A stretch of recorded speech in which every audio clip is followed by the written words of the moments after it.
You call that radio? You call that radio TV? No. You call that radio TV?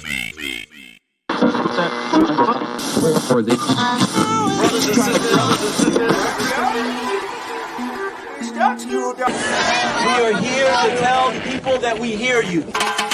One God will not allow us as people of conscience to lose our morale.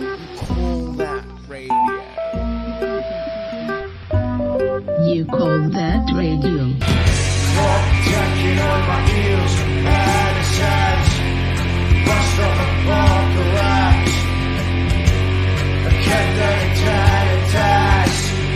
5, 4, 3,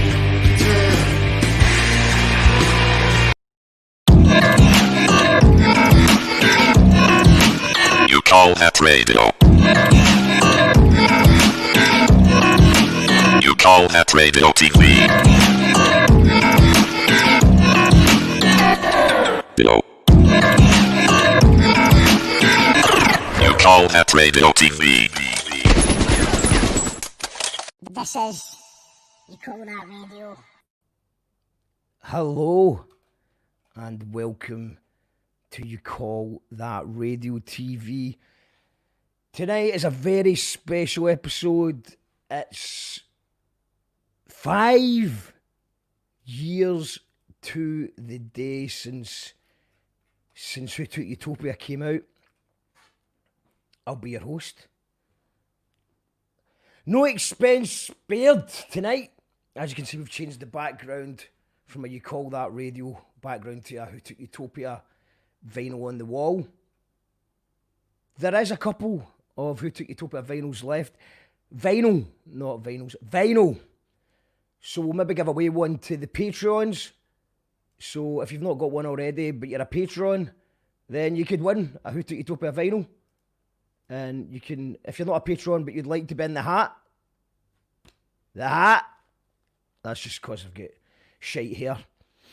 Go to patreon.com/You Call That Radio and we'll give away a vinyl tonight. If you're watching this on Facebook, then you're better off going to YouTube or Twitch. So that's the YouTube link. It's youtube.com/You Call That Radio. Hit the big red button and the notification bell, or go to Twitch, twitch.tv/You Call That Radio. And if you've got Amazon, then you can link your Amazon account to Twitch and subscribe to us free of charge. And big Jeff Bezos has got to send us a cheque for £2.50 for every month that you subscribe, and it costs you nothing. And yeah, this has been a long time coming. This is by popular demand, I would say, because at least one, if not two, perhaps even three people have been requesting this. And I would like to have done it with a little bit more notice, because Who Took Utopia actually had a book written to coincide. It was going to be like a multi-platform release, but I never got round to that. And I was going to try and do something for the 5th anniversary, and I've not done that. I was going to maybe even release a lyric book. I've not done that. I've not done anything. I was going to maybe get some new t-shirts printed up for the Who Took Utopia logo on it. Not done that either. But let's just start with the cover.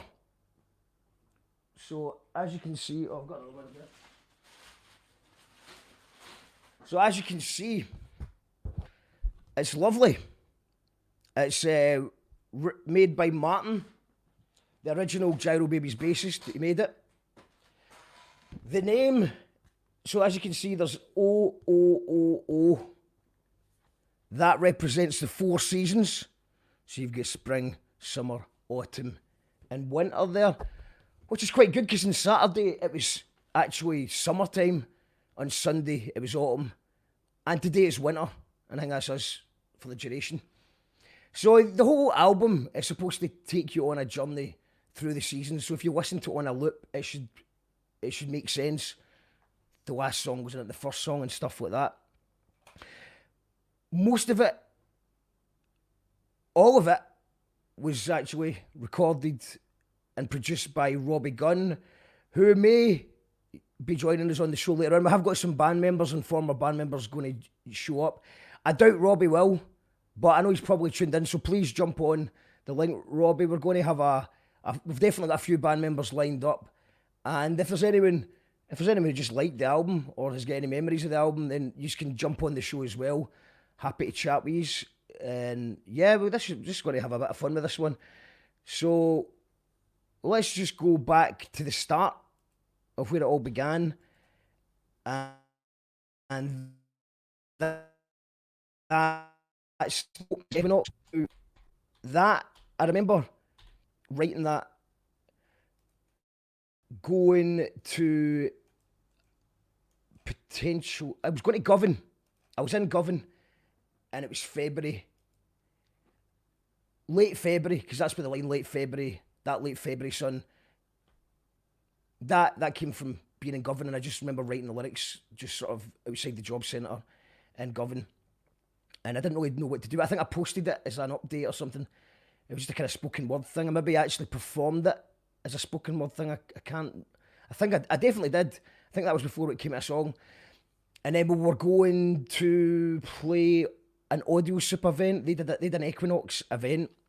So we just wanted to have a new song for Equinox. We had to have a new song for the Audio Soup Equinox. So the lyrics, the verses for the most part, the verses you hear was written, and then the chorus was written for Equinox, Audio Soup Equinox. We wrote it that day in the studio, and it seemed to come together quite nicely. It was pretty much, that would be the final version. Robbie had came up with the riffs, and that would be the version that we'd end up playing forevermore. There was a couple of little differences made. I remember doing the STV Live gig, and I changed words round right before I went on stage, which made me fuck it up and sing the second verse instead first, which terrified me because I didn't know if it was going to ruin the entire song on live television. But it was fine. Nobody noticed, apart from I looked like white as a sheet because I drank too much coffee that day. But aye, this is Equinox. We'll start with that. And just leave us hit the share button, spread the word, let people know that we're on air. And any questions about the album, this is the time. I know the captain likes to fucking ask questions about Who Took Utopia when I'm talking to someone else about something else. Now's our chance to ask questions, and if I can remember, I'll answer them. Let us know if the volume's okay.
February sun, zombies congregate and wobble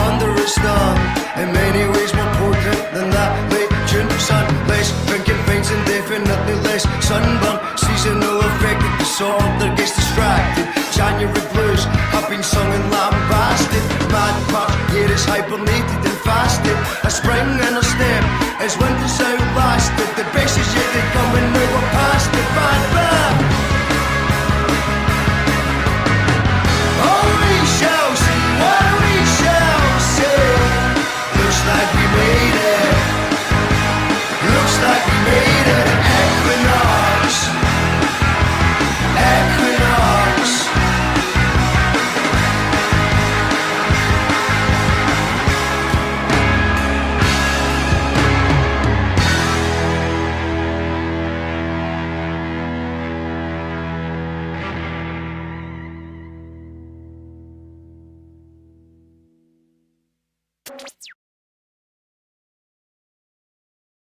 Brothers and sisters. Is that you, Daniel? Are you before me? Call that radio. You call that radio.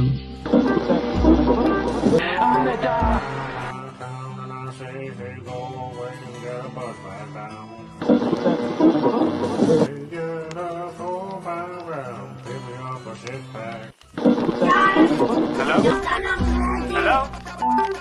Hello? Hello, yes, this is Dog. Aye, so that's yeah, so that was Equinox. I'm just going to go through some of the comments. Outstanding, says Lou. Right, actual question, did you borrow that Commonwealth dude for Sucky Hall Street or did you nick it? Right, we can't really talk about what he's referring to is Clyde, the Commonwealth Games mascot. We can't really answer that. I'm happy to answer that in person. But yeah, use your imagination. I got a phone call. They said, would you like Clyde to be in your music video? Also, shout outs in the music video. Shout outs to Tam the Van. He helped take us to the locations. We'd always just wanted to do, you know, that kind of rock star cliche playing on the top of a mountain, you know, with the guitars not mic'd up, the microphone's not mic'd up and stuff like that. So we just wanted to do that. Tam got us a couple of really cool locations. Andrew McKenzie did a fantastic job at editing it. So shout outs to McKenzie for that. I can't shout out for Clyde. Shout outs to Clyde, the mascot, anyway. Album changed my life, helped change my life. Thank you, Joe. Thank you very much. Fan fucking tastic tune. You wrote the lyrics. You wrote it. Your guitarist. Yeah, so like all the songs that you're probably going to hear today, pretty much everything, I wrote all the lyrics and Robbie wrote the music. The main parts of the music. Obviously, there was some excellent work from bass guitar duties and drumming duties. So the majority of the songs, it's Gordy Duncan Jr. on drums and John McCrory on bass for the most part. Joe joined the band towards the end of the recording sessions. It was recorded over quite a long period of time. And so Joe was joining. Joe does appear in a couple of the songs, obviously. But yeah, it was over a few different sessions. Basically, all the band went to cool studios and recorded it live in studios. And then I would record in a small room, singing into a pair of socks. And the majority of these lyrics were done in the assumption that they were guide vocals. And I would come back and record them properly later on. But then that never really happened. Robbie's reasoning for that is that my vocals gave it the raw vibe. But obviously all the music really sounds polished and great. And my vocals sound raw. So we just left it at that. Gordy's a great drummer. Gordy is a great drummer. That's our real babyface look you're sporting tonight. Yes, can't wait for that, Ian. Wow, on a Monday. Yeah. Well, you know, it's the reason that I've picked today. Like I said, I would have liked to have done this properly, and I would like to have done it on a Friday night so I could have a few beers and reminisce, but it's 5 years since the release of the album. So, if I remember rightly, we released the album on the same day that we played the album launch, which was at Stereo, and that was an amazing night. Hi Mark, did the dog really have 2 balls in its mouth? And how did that come about? Yes, the dog did have 2 balls in its mouth. That was just a fluke. It was just a happy dog running around with 2 tennis balls, I should say. 2 tennis balls in his mouth. And yeah, just turned around to Andrew, or Andrew just noticed it, and it was just like, film that. Are we finally going to get the story behind the statue? No, I'm afraid not.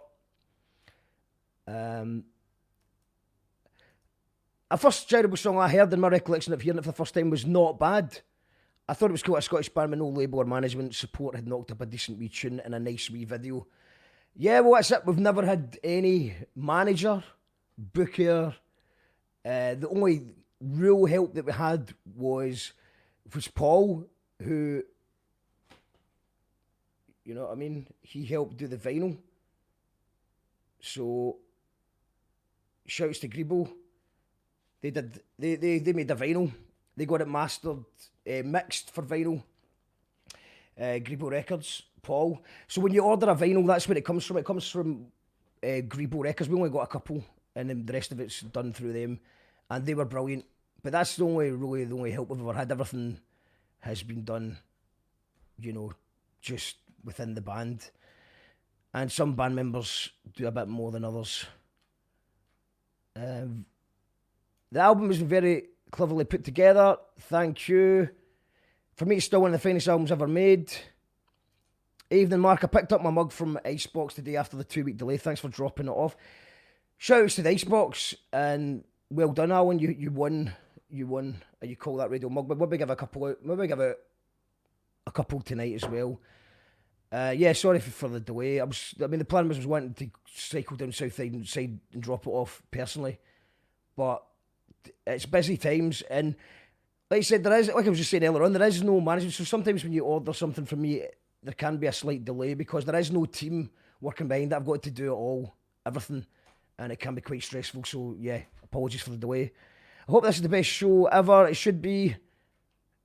And yeah, okay. I think we're going to wrap up. Sitting comfy. Very interested to hear your story. Paul McCabe says you're welcome. Thank you, Paul. Like, amazing.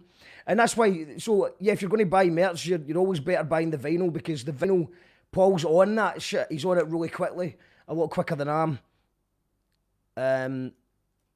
How's Ed the Fuck? Ed the Fuck is very well. Right, okay, I think we'll do is play one more tune from the album, and then I'll bring on our first guest. Who will it be? Let's find out. So I think track 2 is Secret Animal, innit? The song recorded for this album. It came out, I don't know, 2013. It came out on my birthday on 2013. And I don't know if you noticed, I'm going to take the credit for inventing the birthday single. Everybody seems to do it nowadays, but you know that way where you get people on their birthday, they release a new bit of art or a new music video or a new single. Because I just thought, well, it's a good way, because on your birthday, everyone's saying happy birthday on your page, so you can just say, thanks everyone for all the birthday messages. Oh, by the way, here's my new single. And the idea is that people are more likely to see it. It kind of hacks the algorithm a wee bit, hopefully. And maybe people will show a bit more sympathy in you and hitting the share button. Because for some reason, even people that like your music, they don't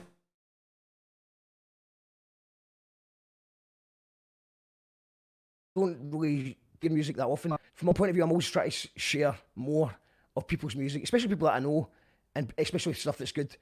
So this was recorded, this was maybe 2013, 2015. So yeah, this was a good full 2 years before the album. This was the first song we recorded, and we were kind of going for a new kind of sound. Robbie did an amazing job in the production. We actually recorded this at Dixon Street Studios, which we were kind of involved in back then.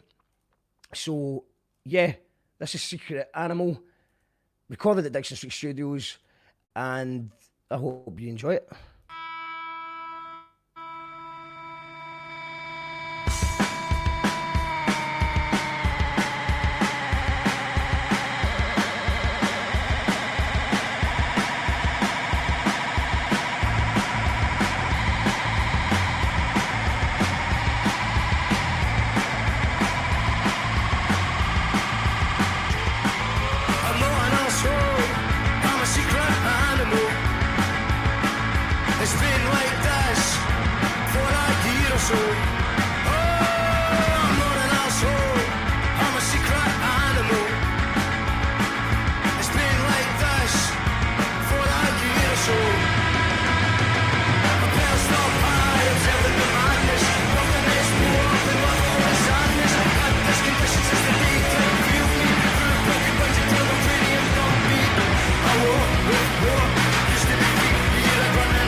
I got you.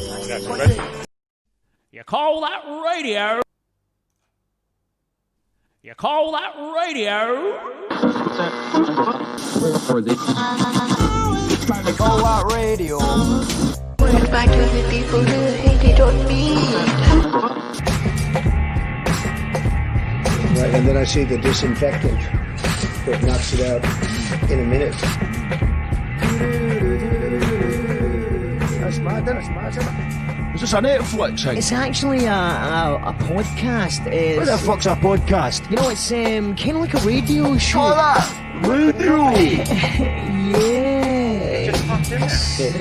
And is there a way we can do something like that? I couldn't help it. By injection inside or Yeah, I think so, because I think just paint in general, because I think like my poem is in my painting. No, cut.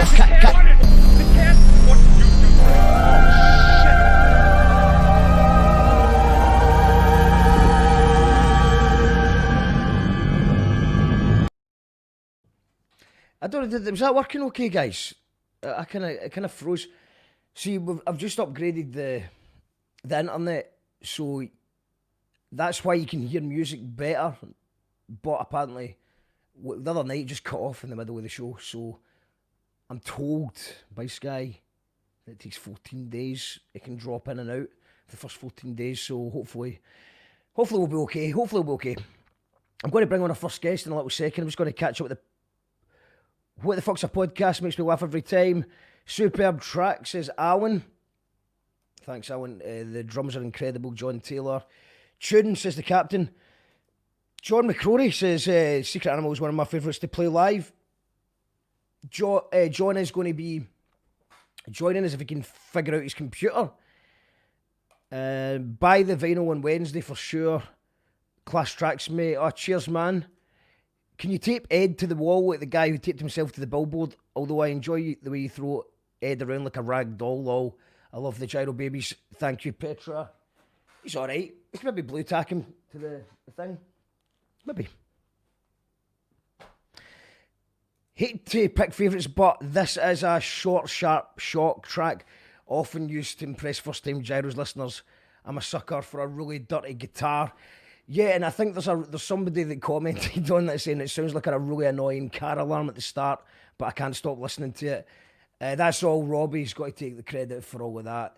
I just had a daft verse and a daft chorus. Why did you put your bass track in the album first track? That wasn't deliberate. That's just your preference. That's what that is, mate. That's your preference. I would say there's better songs in the album, but as explained, it's because of the seasons. So it starts with equinox and then it ends with winter. Do you know what I mean? So it's this, and also it's kind of that pure rah intro, and then it's probably our most poppy commercial tune. So it's about the theme of the album rather than the music. I think. I don't know. You're a legend, big man. Never forget you catching a banana at Lindisfarne Festival. Much love. Cheers, man. Yeah, I did catch a banana live on stage at Lindisfarne. Shouts to Richard Banana Man, R.I.P. for making that happen. I'm here, but my mic's not working. Try to sort it just now. That'd be great, John. I would love to speak to you about this because obviously you were such a big part of this album coming together and performing it live. So, what's your favourite 3 songs in the album? I'll tell you at the end. And shouts to Get Effects. The video was Robbie's idea with Get Effect. It was that chess player, famous chess player, who's got a really good documentary. I'll dig out the name of that in a wee minute. I think we're going to our first guest just now. Hopefully, let's get the Royal Rumble countdown on. Who can it be? Who can it be? A Girobabies band member. From the past, from the future, who will it be? Guess.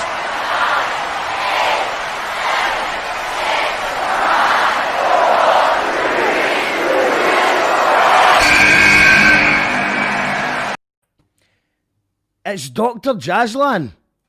Hello. How you doing? All right. As good as can be. How are you? I'm well, aye. I feel quite good. It's just what, it's the highs and the lows, isn't it? I know, okay. Seriously. Lots of them. Okay. How's things been for you? Are you in the country? I'm in Edinburgh, yeah. All right, that's good. Yeah, which is good. I rushed back here like June, and I'm working online so I can stay up here, that's a bonus for me. So it's a bit better than that, London? Fucking right. Yeah, excuse me. No, language. Okay. Yeah, damn right. It's much better up here. It's quite good that you come on round about now because I thought I always enjoyed playing Secret Animal when you were on the keys for that one because you were always making some weird noises. Oh yeah, that was a fun one. Yeah. Lots of LFOs. That was 30 synth on that one. Dirty synth indeed. And have you had much time to work on music stuff? Is it lockdown presented you opportunities? I don't know. To work on your stuff? Motivational opportunities, not so much. There's been plenty of time, but not so much, unfortunately. I wish I could. Well, you did do this. You did do. I did the jingle. Yeah. You did the jingle. It's amazing. I know. You know what? I need to be on task. You put me on task. Yeah. That was it. Like that. Yeah. I needed that. Let's just play it for anyone who doesn't know. Just did this jingle. You call that radio? You call that radio TV? Hello. You call that radio TV? This is You Call That Radio. Shout outs to Tim as well for doing the graphics for that. Tim Curry. Yeah, amazing. So you're available for jingles if anyone's wanting. Absolutely. Jingles. Yeah, it was you doing what you do best, is putting people on task, and I was like, right, I'm going to do this. Do a hang. Yeah. Thank you. Yeah. That was brilliant. No, thank you. It's amazing. What we're going to do is I think we're going to play another tune. So, it's the one we never played, Mirror Show, which I actually shared the other day because, I don't even know, we don't have a video for it. I don't think you ever played Mirror Show, did you? Occasionally. I didn't have very good riffs for that, so. Yeah, I don't think any of us had really good bits for it. It was when we had to cut a song, it was always poor Mirror Show. Yeah, get rid of that immediately. Get rid of it. But some people really like it. Some people enjoy the song. The it's a good tune. Yeah. I'm not sure. I'm still not sure about it. Well, I think when Robbie first presented me the riff, I was like, this isn't good. And then I worked really hard. It's similar to the other one with the big bread cheese sandwich tune that came out after this. It was a good tune. I then did. Sorry. Black Friday, the Black Friday tune, and it was like I think both those riffs were presented to me at the same time, and I'll just be honest, I wasn't sure about them. But then I put loads of effort into try to get good words for them. Yeah. And then I actually started liking them, and I think by the time I started liking them, Robbie didn't like them anymore. Maybe he thought what I was doing was shite. And I do like the song, but I think there was only one time I think I've ever played it where it actually felt good. I don't think we ever practiced it much with you, and I think it's one of those songs that without the synth, you're always liable to just sound like a shit indie rock band, you know what I mean? The four guys playing guitars. And I think it's dangerously close to this sort of like a Stone Roses type, a band trying to be the Stone Roses badly sometimes. Do you know what? Every time we played that tune, though, I was like, oh, what am I going to play? What am I going to play? But, you know, it always ended up, and I was like, that was all right, actually. The middle of it didn't feel so good, but end of it, I was like, you know what? That could have been much worse. Yeah. So. I love the feeling when the song ends myself. So I'm going to be a bit harsh to Mirror Show here. It was on Sky Sports Goals of the Week. The Soccer AM, because Steve Mason shouted it out, so they used this for Goals of the Week. So they picked that one. I mean, I don't know why they picked that one. Maybe this could have been our mainstream. This could have been the hit. That's the problem, yeah. Showing a bit more faith in the song. But yeah, I mean, I'm not going to play the Sky Sports version because I'll probably get flung off for copyright or something. So I'll just play the what do you call it? It's just going to be I don't think we've got a decent live version. In fact, there is a live version, but I'm not going to play it. Will I play the live version? What do you think? Yeah, well, yeah. What, from the live version, just play the song? Okay. From the album launch? Well, no, I don't know what that's like. I don't think it's an album launch. I think there's Barrows. I think there's a version from. Well, do you know what? There should be. There might be. Oh yeah. There's the Barrows version, and this was before you were in the band. This is the first Barrows. Yeah. Okay. Let's just try and play it. Maybe I'll change my mind if I just watch it. So this is from 2014, the first time we played the Barrows, and if it's shite, then I'll just turn it off and put the album version on.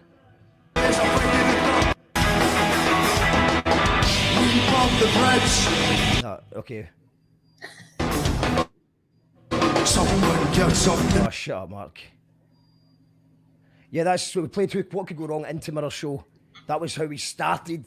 So we obviously did the faith in the song at some point in time, or we wouldn't have like. Let's go violence! Make some noise!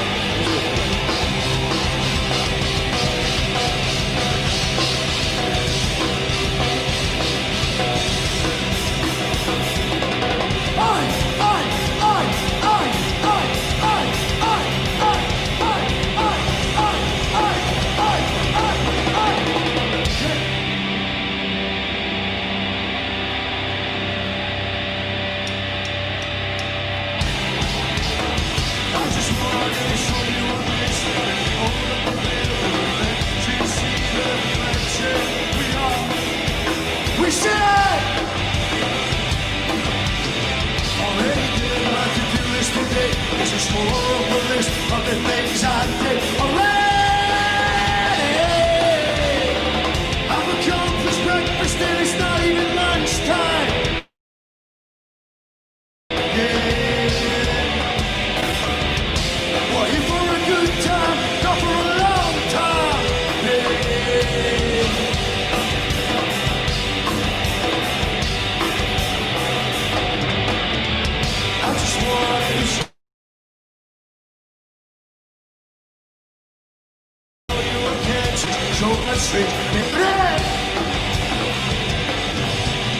I fell asleep and I dreamt you seduced me, and now I'm awake. You tell me that meant nothing. I've accomplished breakfast and it's not even lunchtime. Yeah.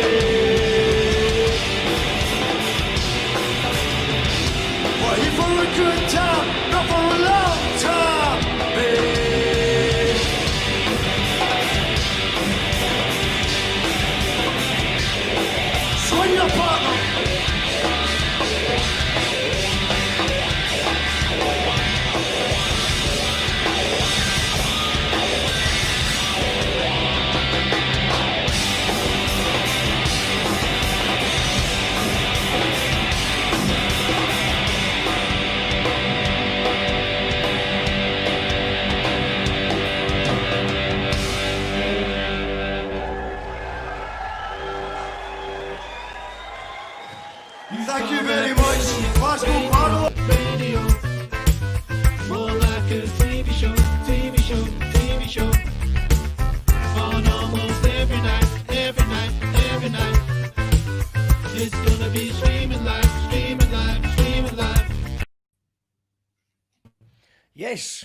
So, I mean, actually, you know, I'll take it back. The band, fuck it, they were great. That was Corey, I was thinking Cordy that. and Robbie. They smashed it. I don't remember them playing it. I mean, I'm a wee bit out of tune there, but I suppose that's the excitement. That was the first time we'd ever played the Barras, do you know what I mean? And we were like, it was the first song into the second song, so adrenaline was going. Every single, it meant, you could tell the band were going for it. Unfortunately, it made me get a bit too excited and sing out of tune. But actually, the lyrics are quite good. They're the same. Already did my to-do list today because it's more of a list of the things I've did already. And I fell asleep. And I dreamt you seduced me. Now I'm awake, you tell me that meant nothing. And I've accomplished breakfast and it's not even lunchtime. So there's actually some good words in there. Yeah. But I don't know, I think it's just maybe, I think that was good because there was well, apart from me kind of fucking up a bit, but I think that was good because it was like, yes, this is the Barras. But I think that if you caught us in a normal gig day, that just didn't have the same energy. I wonder if it mattered how drunk we were. Like, maybe that wasn't the ones that we could fall back on. But actually, listening to that, it worked well. That was great. It brought back a lot of memories. I always just remember it being a bit sort of tippy-tappy and not really. But they certainly were going for it. They were going for it. Yeah, it came together. Very, very bad sound engineer apart from at the end. Well, that, I wouldn't agree with that. This is a storming tune, says Petra. You fit the band so well, you can't go wrong. It's Punky Man. Brilliant, says Mary Phillips. Martin Windybank says, hi Jess, big up, missing the festies. Hello, me too. It's shite with it, festivals, isn't it? First timer on YouTube, well done, Soapy. Shout outs to Soapy, because like in an ideal world, everyone would be on YouTube or Twitch to watch a show and we could just get rid of Facebook Live. It's just a lot better, so just go on to youtube.com. It looks better, it sounds better. Hit the subscribe button. That was excellent, says Alan. Hello, Mark and Jess. Tunnel Mental. Hello, Tunnel Mental. To be clear, there are no skippers on this album. Absolutely no weak links. Thank you, John. That's a lovely thing to say. Hi, Jess, says Mary. Hi. Jess, love you, says Joe McCann. Hello, Mrs. Hee, says Katie. So good to first time I've seen everyone. Yeah, it's been well. You've been away. Oh, missed the summer of festies too. Yeah, it's a nightmare, isn't it? Well, I was going to maybe see. I'm trying to work out a way that we can maybe do a gig at Capture Works, either with Gyro's full band or maybe even a Jackal Trades one, because it's quite annoying that the work that me, you and Martin put into the Jackal Trades stuff and we didn't actually manage to get a proper recording. I think the only recording that exists is that weird one at the Grand Old Opry. Old Opry. John McKinley did a great job for filming it, but it certainly wasn't our finest moment. It's like being trapped in a painting and just nobody, that was a funny like an old Wild West film. Yeah, nobody even got their seats. Right at the back of the room as well. There was about 30 foot, and then the audience. And the backdrop was just a kind of Wild West kind of vibe. Very weird. But unfortunately, this was one that, so I maybe could just to do all the old songs like in an actual real environment. So maybe I would be good. I'll maybe give you a shout about that by Capture Works, because still got the drum machine. Do something, you know what I mean? Do something. Yeah. It was a fantastic night at the Barras, says Mary. Lou says, I agree with you, John. Absolutely no skippers, and it's impossible to pick a favourite. John says, that was a banging gig. The mic isn't working at all, man. I'm hearing spirit, though. That's fine, man. No worries. Drums was not loud enough for your style. Bass was non-existent. To be fair to the sound engineer, there wasn't proper sound checks going on. There was quite a lot of bands on that day. It was for the Clifford Trust. So he was probably just finding... He was probably busking the sound while we're playing. It's only on Twitch, the mic is swimming. Can you explain that, what you mean, Petra? I don't really know what you mean. Can you explain that better? Do you say that it sounds better on Twitch or it's not on Twitch? That one reminds me of Killing Jokes, says Kenneth. Soapy says, top 5 albums of all time. Well, that's very, very kind of you. And like I said, there was no video made for that one because we weren't sure about that one.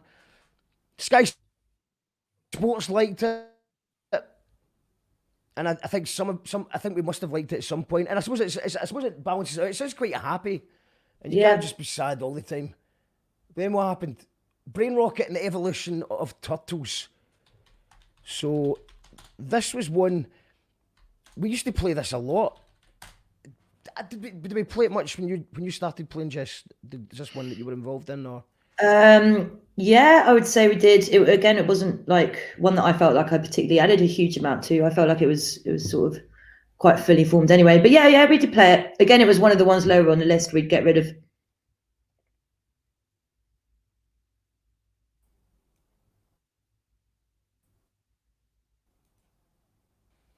Oh, you're broken up a bit. I mean, this one was just really a joke in 150 years old. And it was always my kind of go-to song when I'm trying to jam at an open mic night with someone who I don't know, or like someone I've never played with. I remember doing this with Colin or anyone who could just play a bluesy riff. Yeah. I would do this one. The video was made. I'm pretty sure Robbie made the video for this one. I'm pretty sure. And yeah, let's check out the video. It's Brain Rocket and the Evolution of Turtles, and let us know what you think of the tune and the video in the comments. And any questions, let me know.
educate our children to take their place in the economies of the 21st century. How do we do that, given that we can't anticipate what the economy will look like at the end of next week? Every country on Earth is trying to figure out how do we educate our children so they have a sense of cultural identity and so that we can pass on the cultural genes of our communities while being part of the process of globalization. How do we square that circle?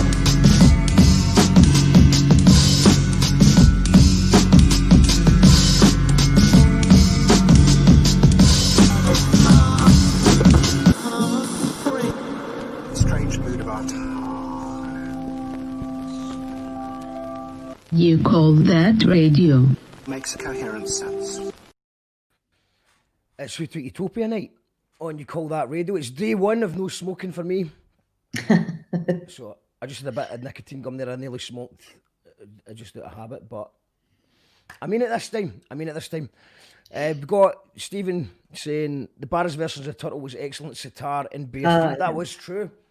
Yeah, Lefty did a great job, and we went from that tune into Late Night Sketchy. Maybe I should have just played the live version.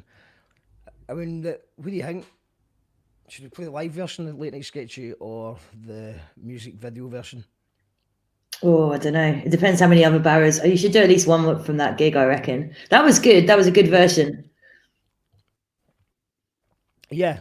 Yeah, okay, we'll do that. I wish I should have maybe just done that with the Brain Rocky version as well. There is a video for Late Night Sketchy that you can check out. It does exist, but I'm going to go for the Barras version. And we've got another special guest who should be joining us very soon as well. Probably after this one. Yeah, I think this is the one where you can actually see you're enjoying yourself, because by this point, this is from the 2016 gig where we played Who Took Utopia from start to finish. So it's probably around about by this point, I think we were all just starting to get a wee bit more comfortable with the situation. Sure, yeah. And I love this tune a lot as well. This is one of my top tunes from this album. Amazing tune. Can't not enjoy playing this tune. And it's the actual name Late Night Sketchy came from coming back from playing a gig in Arran on a boat. I think at that point Colin Mustard was going to do a song called, we're going to do a Late Night Sexy album. And I said the word Late Night Sexy. Robbie misheard that as Late Night Sketchy. I was, that's a good name for a song actually, so we should do. And then I think I wrote the lyrics for Late Night Sketchy in a bit of a sketchy place. It was run about the referendum, and I had really bad toothache, so I was on strong painkillers and whiskey because it was really bad toothache, the only way that you could fix it. And that's, the lyrics were born from kind of sort of staggering home with on strong painkillers and whiskey. And I think that shows. So we're going to go for the live Barras version. And I even came up with, in the middle of it, I came along with a microphone swinging technique.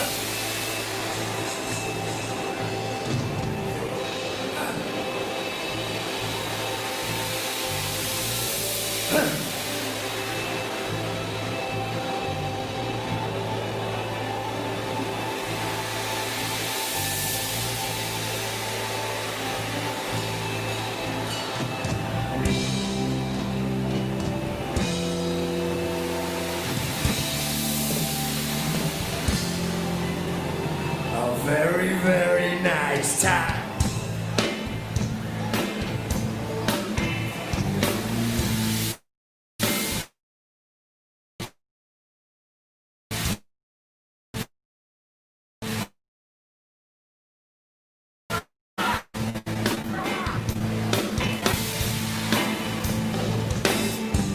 Don't be scared of me, I'll be you when you wake up.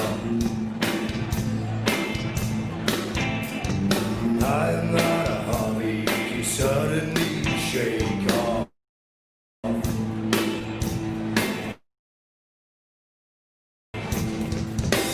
Try to get off the grid, my gridlock. Off the radar by your campfire, sheet out the smoke off.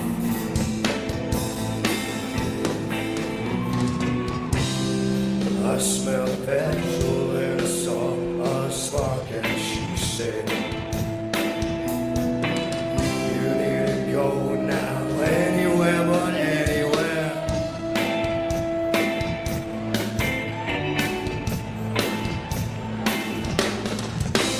Got the rolling ghost of wine right via astronomy. Achilles heel on wheels with the end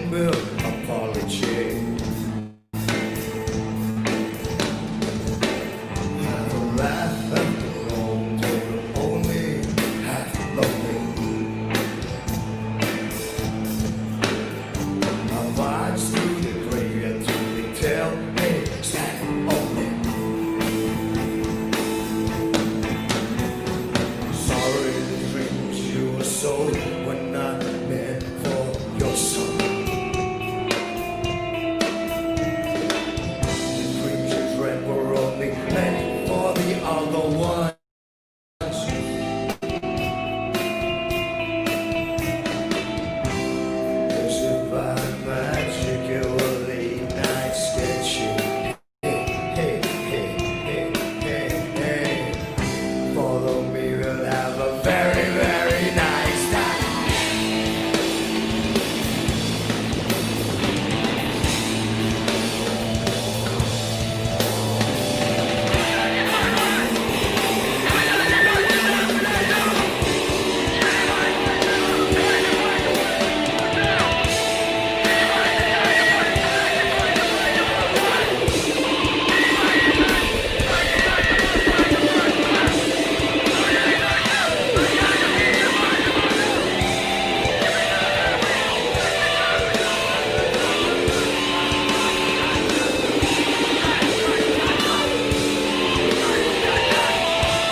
What's the matter? We were howling in the moonlight.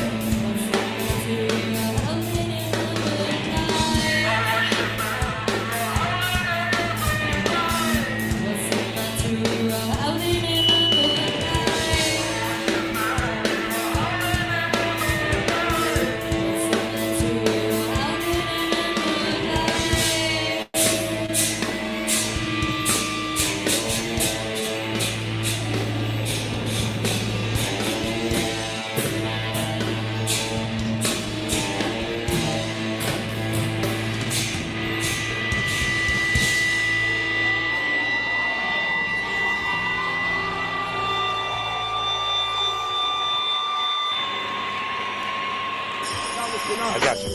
Ready? Yeah, he's 1, 2. 1, 2, 1, 2. Yo, this is Charlie Tuna from Jurassic 5 live and direct here in Glasgow, Scotland, and you call that radio? Upon you, we are here to tell the people that we hear you. One God will not allow us as people of conscience to lose our morale. We see the crimes of this government, how they support every dictator and criminal on this earth. Sometimes you can feel down. Sometimes you're It's Who Took Utopia night on You Call That Radio. We're celebrating 5 years. 5 years. Does it feel like 5 years? Do you know what? Actually, it does a wee bit because of the last 6 months. It's felt like 5 years. yeah. But like, I remember in January, I was looking at it and I was like, oh my God, that's going to be 5 years. We should maybe do like another gig to celebrate 5 years. I know, to celebrate it didn't that. Feel like 5 years. It didn't feel like 5 years in January, but I suppose now. No, it doesn't. No, watching that as well is just like, oh, it feels like just a second ago watching that back, but yeah 5 years. 5 years. Soapy says, Utopia was a coming together that just worked. Also think Planet 4 Knocks is your favourite track, Smart, or is that you guessing my favourite tracks now? I'll tell you at the end. Susan's only listening, but she said it's making her sad. Give her a shout out to cheer her up. Cheer up, Susan. It made me sad too. I get it. It's wild, isn't it? So I mean, the fact. I mean, I went to Sleazy's at the weekend. Went for a drink in Sleazy's with no music. Oh no, that was wild as well. Yeah. So I think that I'm going to maybe just try and use. I mean, the fact that there's no music in the pubs, it's just not for me. It's not. It's for really me. difficult. No, I completely get that. It's just a different thing, isn't it? Yeah. So, but also home drinking's not ideal either. So maybe this is just use this as an opportunity to just stop drinking and smoking. I'm considering sober October for the first time in my life. Yeah, I considered it for about a minute and then just thought that's ridiculous. I'll do several weekdays. I know. We might need a glass of wine at some point in October. The captain says very Nick Cave. Yeah, I think so. I think I channeled or ripped off Nick Cave a bit. But we never ripped off the same band twice. Never ripped off the same vocalist twice. That's the best track off the album, says Craig. How you doing, Craig? Captain says, no chance, it's Equinox. That's your personal preference, Captain. That night in the Barras was absolutely incredible. Never seen the place so full of absolute belter. Shouts to everyone else who was involved. Gordy's drums and late night sketchy are remarkable. They're remarkable in every song, but I get chills watching them play this. Yeah, I mean, that's why it's quite a tough one to decide whether to do the live version or the album version, because I do love the album version as a song, but it's a completely different thing. It's just a different song, but I think we had to change that up. I mean, if you just played it like the album version, it'd be a long 6 minutes. But you know, it kind of works sonically as an album track, just to kind of sort of bob along. Epico says the Jobby. Shouts to the Jobby. Good shout, says John Taylor. Absolutely brilliant. Late night sketchy, one of my favourites. Ian Simpson says, envies of every single person at the gig in the Barrowlands, late night sketchy. Any plans for a loudspeaker lyrics book? A loudspeaker lyrics book? Well, there's definitely going to be a lyrics book. I've been offered a deal to do a book of what I want to do. So I don't know what's going to do a best of Girobabies lyric because you to celebrate the 5 years, but I've kind of missed the boat with that. So I don't know, maybe just I don't know. If he's want a Who Took Utopia lyric book, then I can do it. Because I've just realised that if people want to actually pay for lyrics written down, then you're in luck, because I've got boxes of the things. So I just don't know if anyone would actually buy them. But if you want to buy lyric books, then please encourage me, because I've got all the lyrics.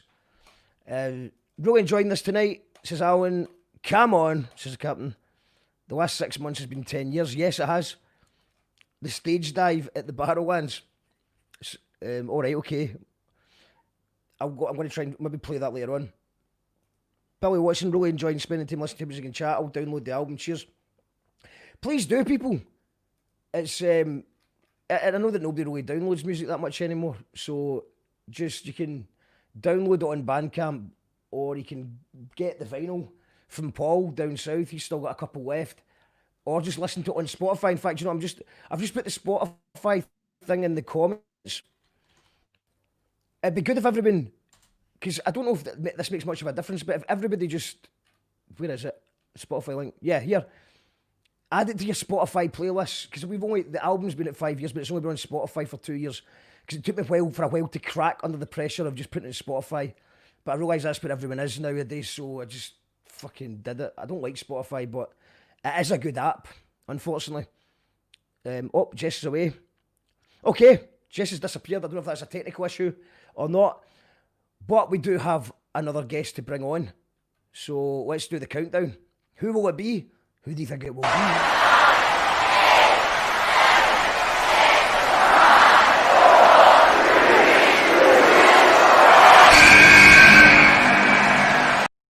It's Matt Sim. Wow, I didn't even recognise you. That is a beard. Wow. The better of You're that. not lockdown's not been a shaving time for you.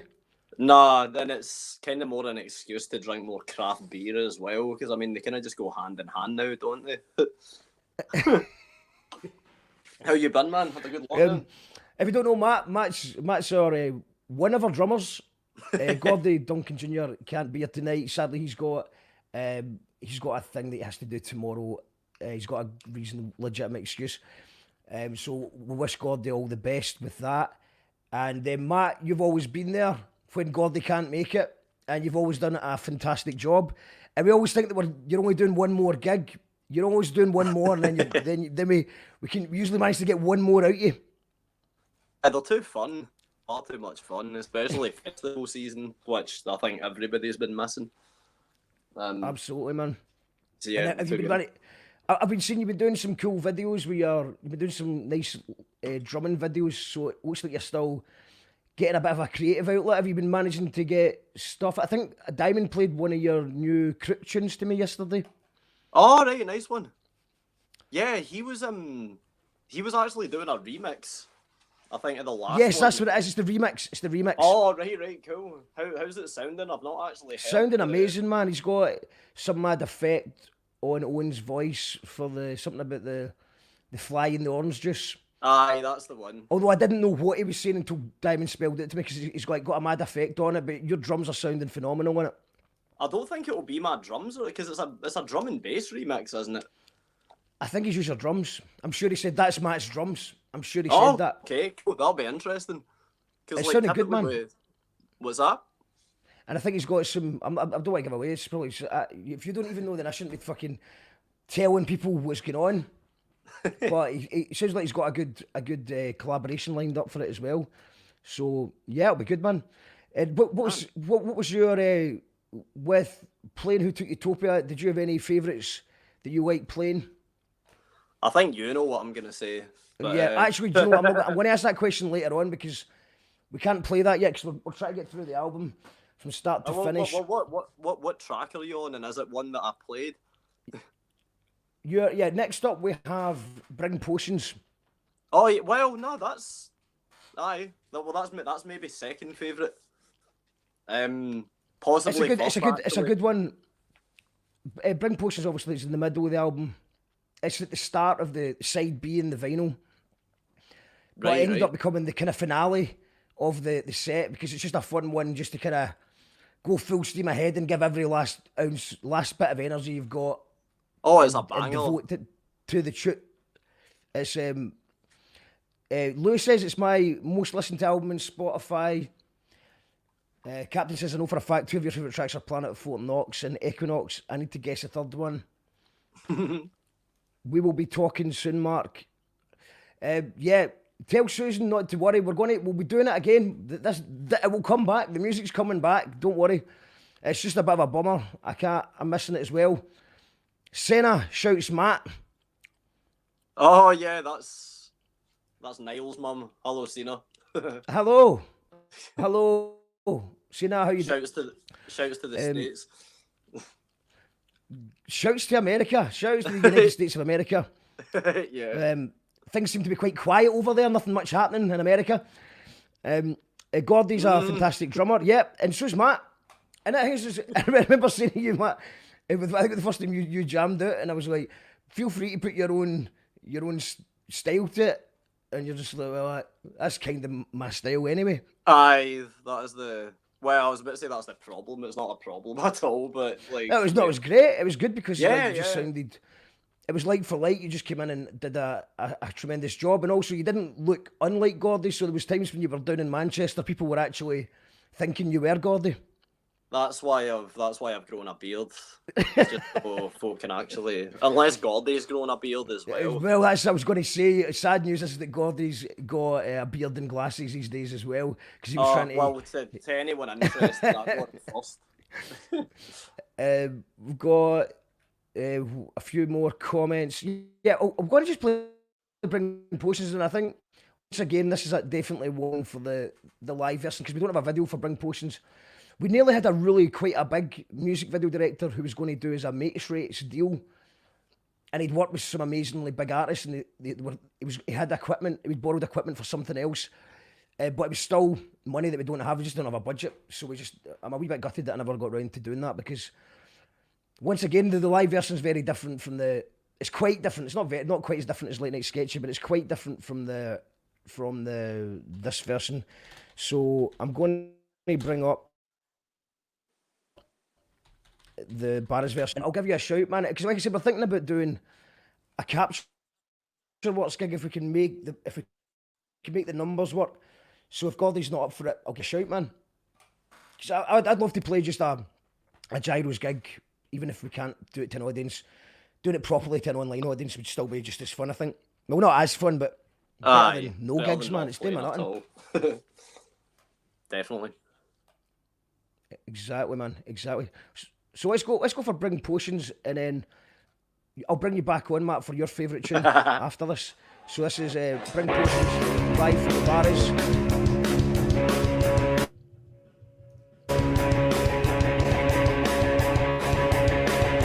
Yeah, you can really have it for this one.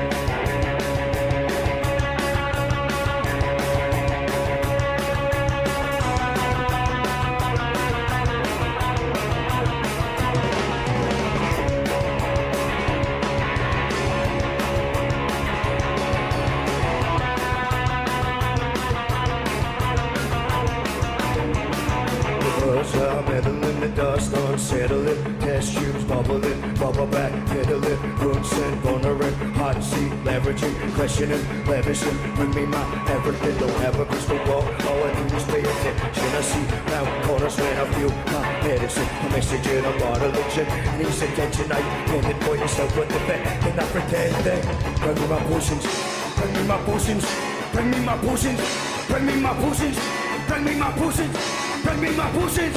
Bring me my potions! Bring me my potions! Real! Rising, the fear is rising. This plea rising. I'm not hiding. I'll fight on. If we keep the light on.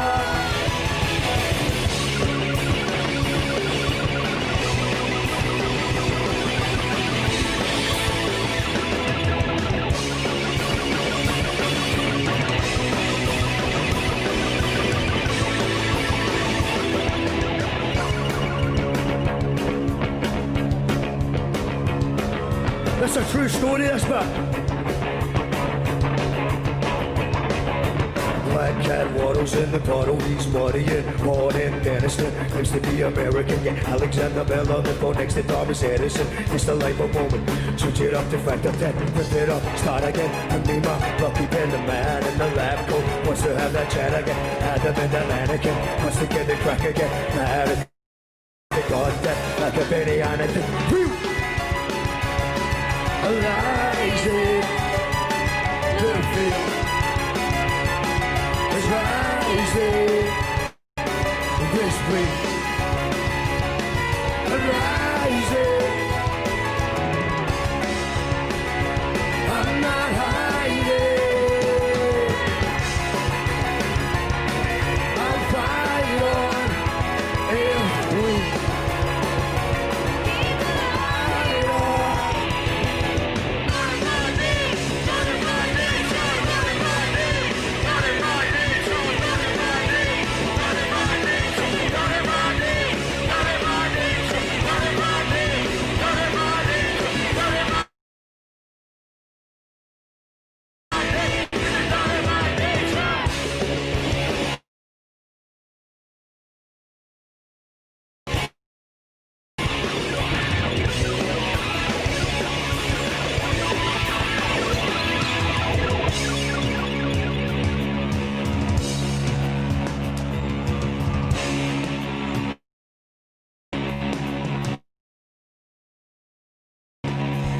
more, they only have barcodes. Then they rally cars of yours around those back roads. They don't have nicknames no more, they only have barcodes. Then they rally cars of yours around those back roads. Bring me my medicine. Bring me my everything.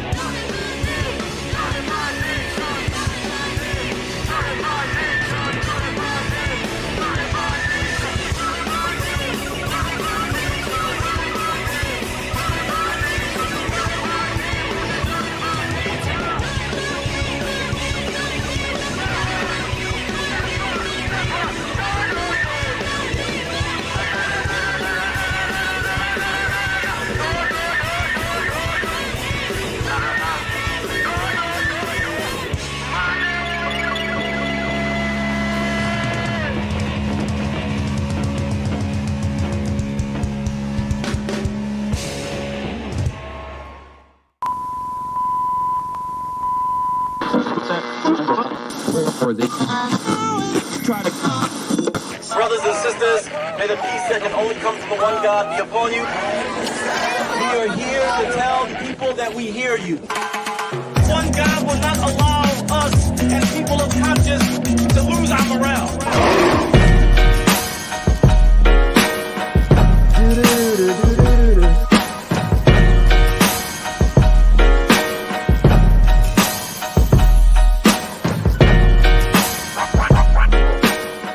Powered by our patrons.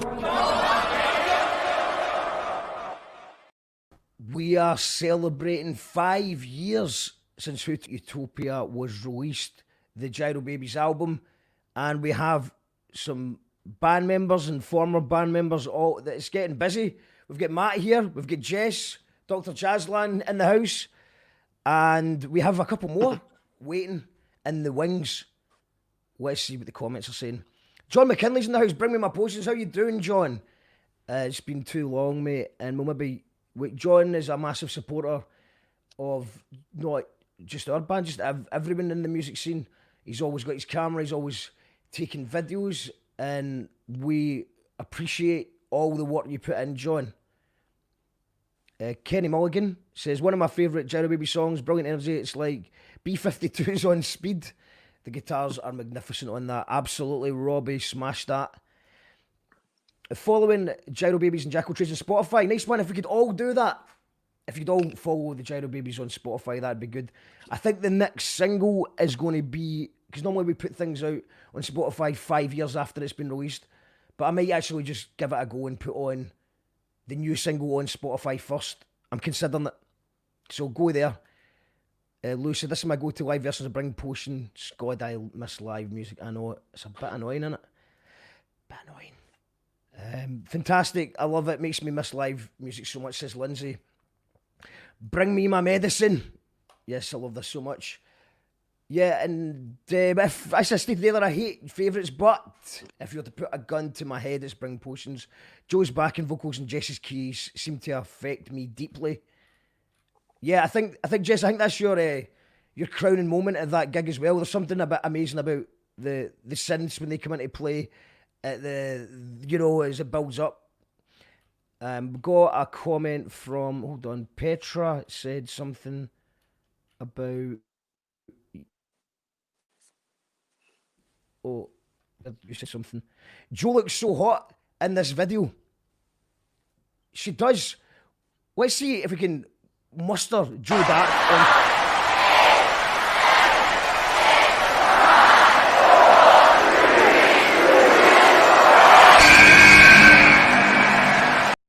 It's Joe Dark. Yeah. Hi, can you see me? Yeah, we can see. Yeah. You're all frozen, so you're all in like little, like funny positions, as am I. Right, so I might need to go out and back in again. No, you're I just can't see you, but how you all doing? Everyone's I think we're all agreed that we're kind of missing live music. Just watching some of those live videos. Yeah, totally. The captain says, Planet Folk Knox, next tune. You're quite right. It is. Jess just made the whole magnificent thing to be even more magnificent. I would agree with that. Because there was a time where I played the synth in the band, but it didn't quite work the same way. Oh, Joe's away.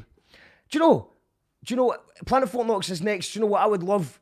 Because I think we need to get away from live music for a song at least, because it does make me miss it. So let's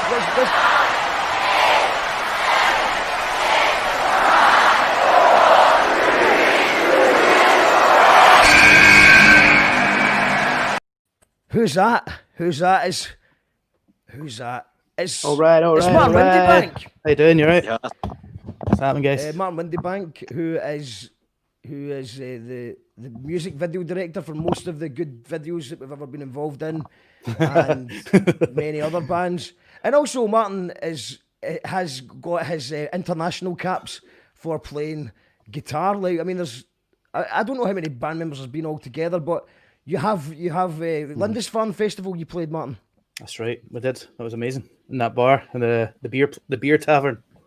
The beer tavern, and obviously now because you learned a couple of the tunes, now that means that we've got our wee party piece. Should we ever find ourselves at a campfire for whatever reason? True, yeah. The acoustic wonders, you know.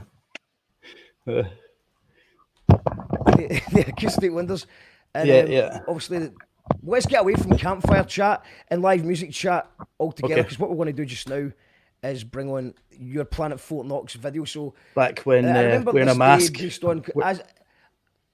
fine. Yeah, before it was cool. It was niche back then. It was a tinfoil mask. It was like we didn't even know about 5G or COVID, so it was like, you know, a tinfoil mask it's a tinfoil mask. There was tinfoil. There was masks. And in typical Girobabies fashion, I think we arranged a video shoot for the week before the album launch. We thought we need a new song to kind of sort of get. I mean, the gig had already sold out, so we didn't actually need to sell tickets. But it was more to get people excited for the gig, and I don't think everyone in the band really agreed with me that this was necessary. It sounded like a pain in the arse. So nobody turned up for the video shoot, apart from Martin, thankfully. And we didn't have an idea. All we knew is that we had to shoot it that day. Get a video done. Edit it that night, because I think you were busy the rest of the week. And you did a great job, Martin. Well, thanks very much for saying that. It was a great day. You didn't have much to work with. Well, I mean, we shot one thing at Linky Lee, though, wasn't it? Backstage, one part of the video, and you just did it a cappella randomly backstage, and then we used it in the final video, and it's synced perfectly with the song. So, you know, that's good. But apart from that, we made it all up. Yeah, Yorkshire Tea, you know, that got a feature. Yorkshire Tea, that. Yeah, and then after a lot of work, we got Gordy on board. There. Yes, Gordy did add a bit of globe tapping. He didn't have to leave the house for that one, so he was fine with that. And the Yorkshire Tea, obviously, I mean, Planet Fort Knox is about, I suppose it's quite relevant right now, you know, it's smoking too much weed, it's going down and watching lots of documentaries, which I'm guilty of, and conspiracy documentaries and stuff like that. And then the more you look for patterns, the more you're going to find them. And what ended up happening is that Yorkshire Tea stole my ideas. They had a big billboard outside my house saying Brewtopia. So I accused Yorkshire Tea of stealing my ideas on Twitter. And then they signed up the Libertines. And there was a lot of conspiracies going about with how I was working for Yorkshire Tea. And then I did an interview for Sonny Govan. And the DJ had worked for Yorkshire Tea. So the more we were looking for patterns, we would find the patterns. It seems. Now, the mask itself, where did the mask come from, Joe? Was that your mask? The tinfoil mask? What was that in the Planet Fort Knox video? I don't know, actually. It probably was. Did you, like, stick tinfoil over, absolutely, but my fancy gesture? I did stick tinfoil.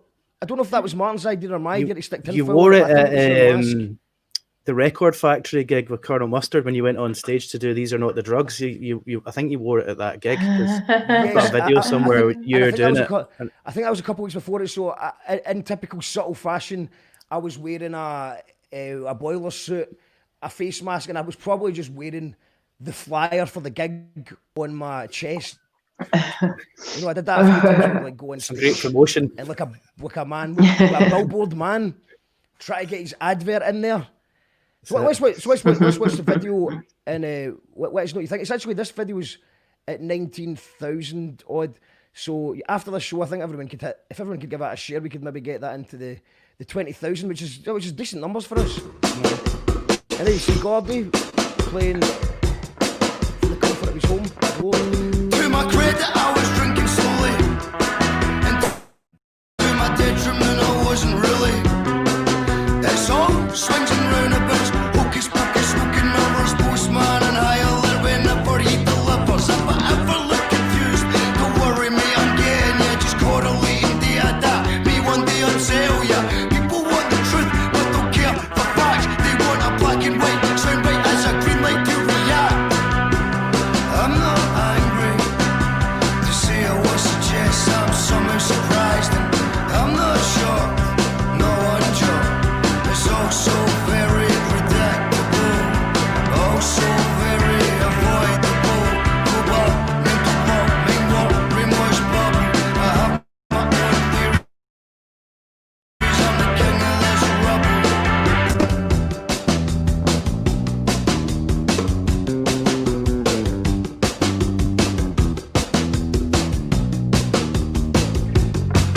My wall is a towering inferno until the past, and I keep it with my pen code.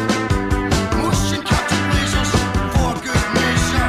Vandal priest, nah, reticence. I spill the beans in the bunker for the Alex Jones end. Time refrain, morning winding up a weird of the dog. Say I patrol my yacht, solo in a tinfoil keep. Invent the wildlife for bugs and slugs can be discreet. I'm not lonely, better to not have been lost forever.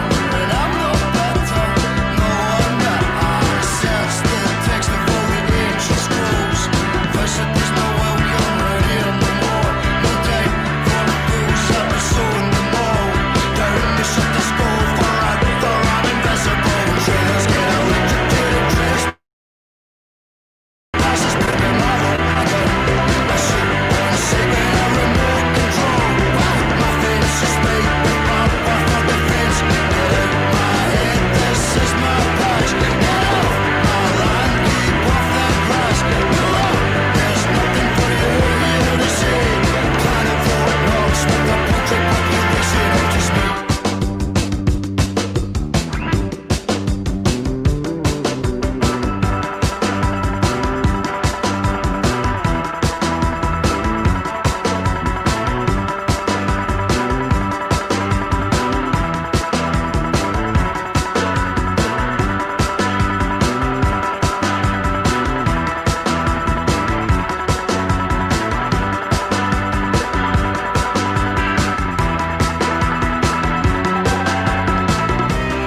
I'm not crazy to say that I am says more of a good. I'm not wasted, I just say shit. Don't stay on the real while you live your cartoon. A glutton, punishment, judgment day soon. My rifle with my Bible, just me and the moon. I'd rather that than to blindly consume. Sheep, goat, sheep, papa, through the abattoir. Gabbing back from your armor of an avatar. Sheep, goat, sheep, papa, through the abattoir. Gabbing back from your armor of an avatar. Intruders get electrocuted, trespassers persecuted. My mother, I ran, I lose my gun. I shoot one saber, remote control. Bang, my fence is made with buffer for defense. Get out my head, this is my badge. Get off my land, keep off the grass. Below, there's nothing for you here to see. Planet Fort Knox with a portrait population of just me.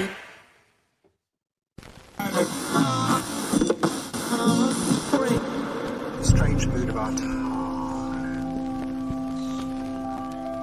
You call that radio? makes coherent sense. It's Who Took Utopia night on You Call That Radio. We have... It's getting busier in here. We've got 5. Smile for a picture. We'll have a picture since we're actually all here. And we've got lots of comments coming in. So let's see what we've got here. Hello, Joe. Say, all right. Hello, Joe says John McKinley. John. Hi, John. How you doing, man? Olivia says, Joe, so much better than that Matt guy. Here, Matt, I'm loving your beard. That is a beard and a half. Superb. I'm like keeping the lockdown stuff going on as well, just pure growing my hair.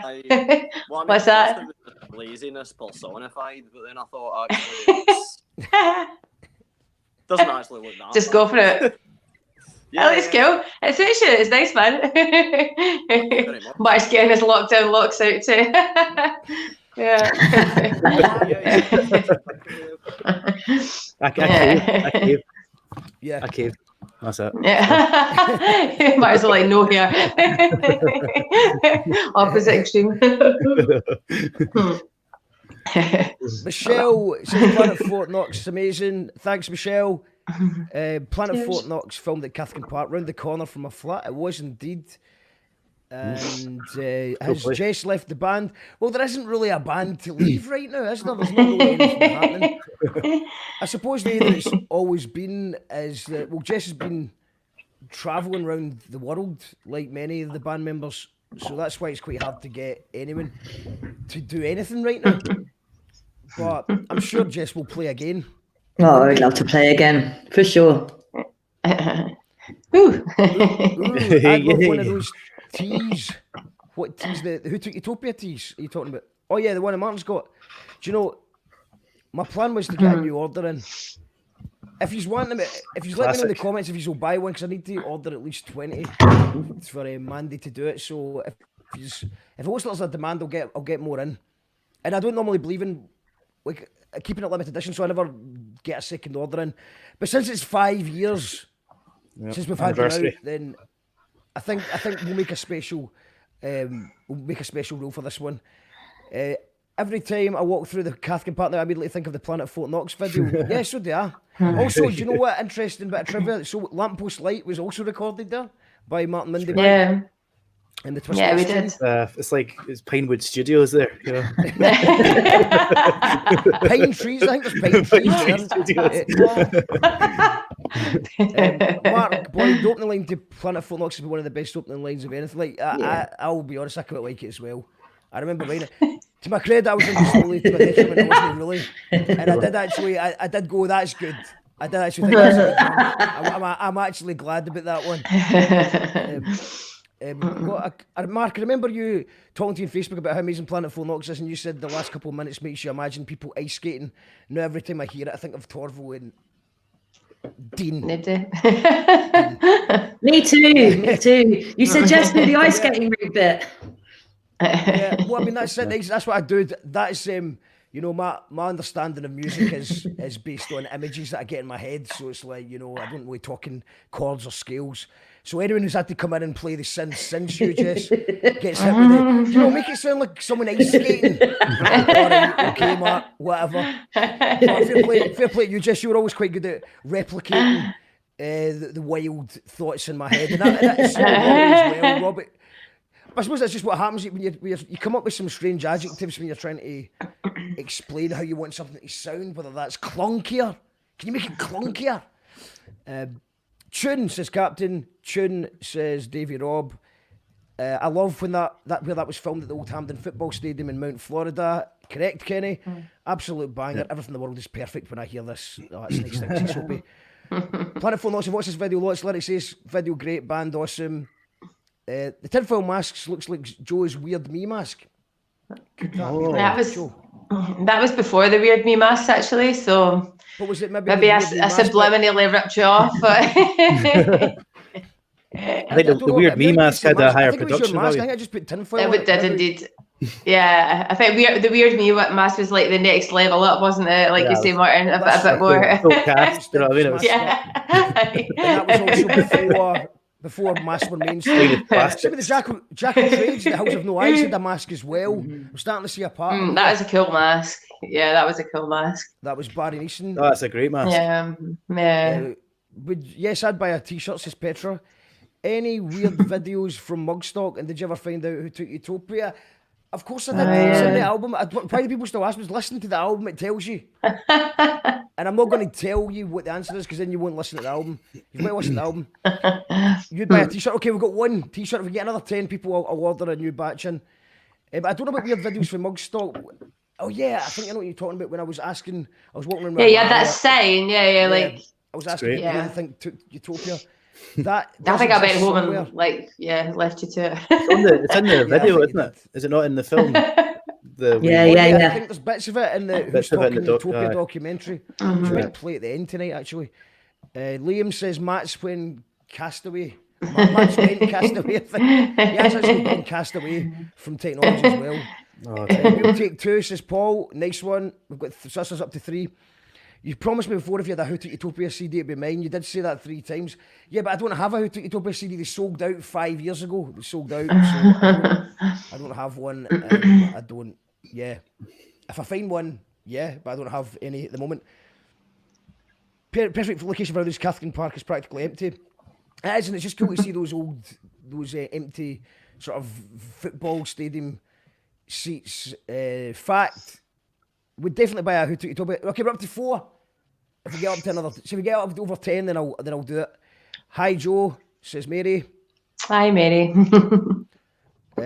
Facebook user, I don't know who that is. You need to give StreamYard permission, so I can't see who it is. But Planet Fort Knox gets played daily in our gaff. I love it, and it's currently my 3-year-old's favourite tune too. Fort Knox, he shouts, our smart speaker guy every day without fail. Is that like Alexa? Does Alexa know what Fort Knox is? I'll buy a Who Took Utopia tee. Okay, now this is getting interesting. What a great show. I'll have a t-shirt, Mark. Yeah, but Black XL. Will you actually order it though? If I put a link up there now, will you do it? I'll buy a t-shirt. There you go. Okay, Mark's going to model it. I'm just going to do what? I'm going to call your bluff and just bring this on just now. Because I could just put that through. I could put it on sale.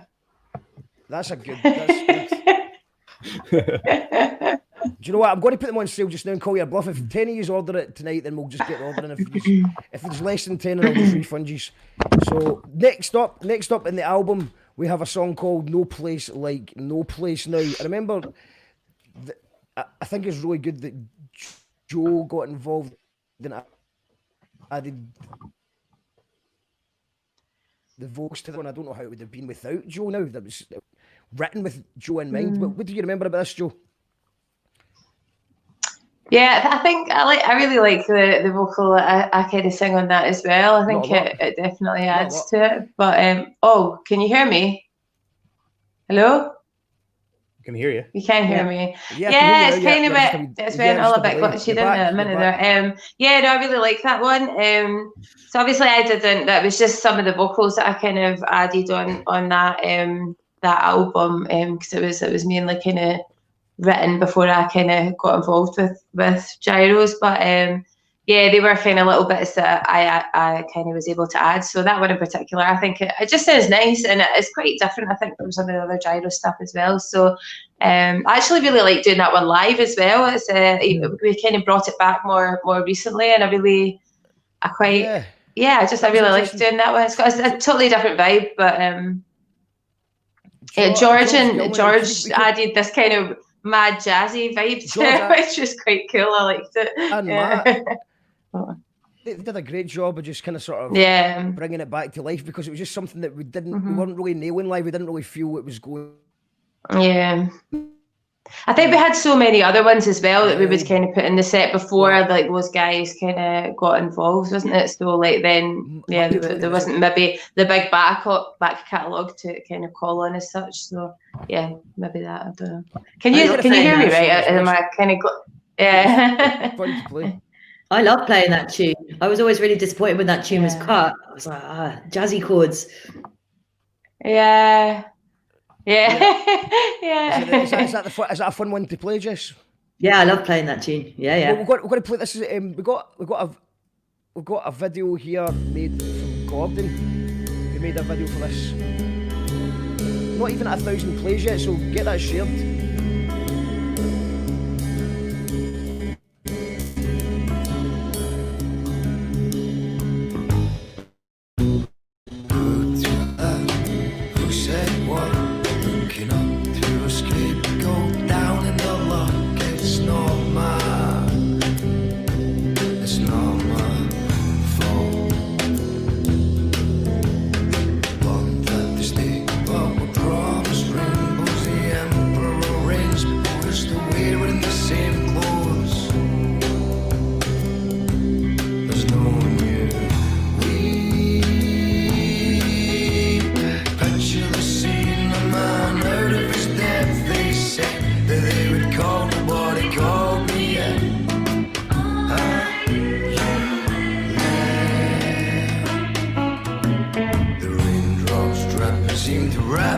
concrete. Peaked too soon and now we're creeping off peace.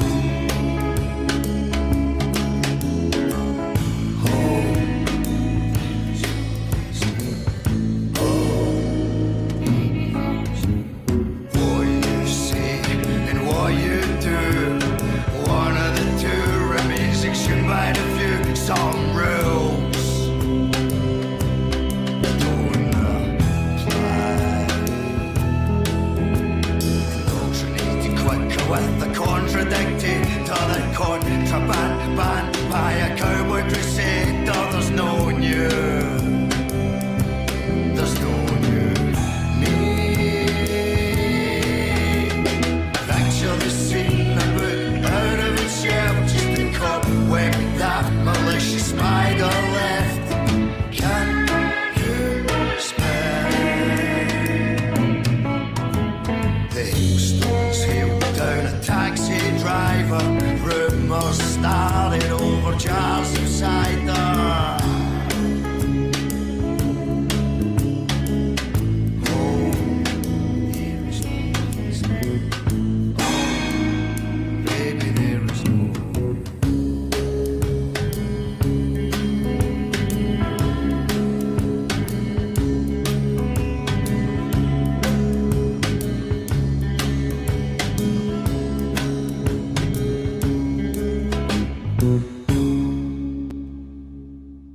Call that radio, radio, radio.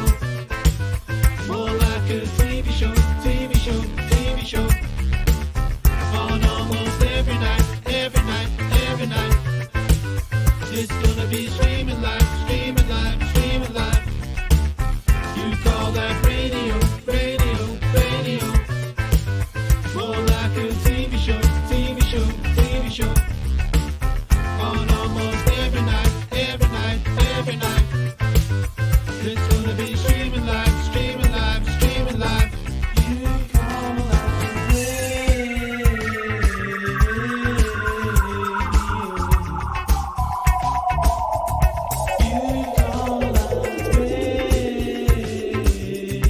You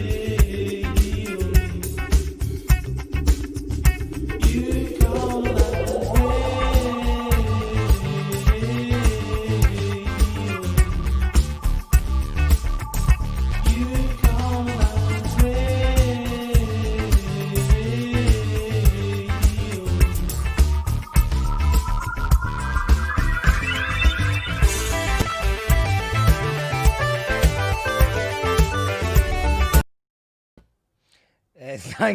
That's the new funky jam, the new theme song. Well, one of our theme songs. We've got a few, and that was by Colin Simon, Gordie Duncan Jr. himself, and the pictures were by Martin Windybank. I did. Do you like that was good. That was a good day. Love it. Yeah. Could just hear a wee could do a wee voiceover. You could talk over it as well. Pretend to talk to someone. Well, I just I've not had time to actually do some video editing, so I'm just trying to see how fast things were, and it was easy. It just knocked up in a few seconds. So yeah, we just listened to No Place Like No Place. Who's still here? We've got Matt, we've got Jess. I think Jo is she's logging out and back in. And No Place Like No Place, you can hear obviously how fucked my throat was, and obviously it's got that Tom Waits vibe, but that was because little did I know. I mean, it's actually mental that I was still playing gigs with my throat in that state, but it kind of worked well for that song. Although, like I was saying earlier on, that most of my takes were, I think Matt's having some issues there.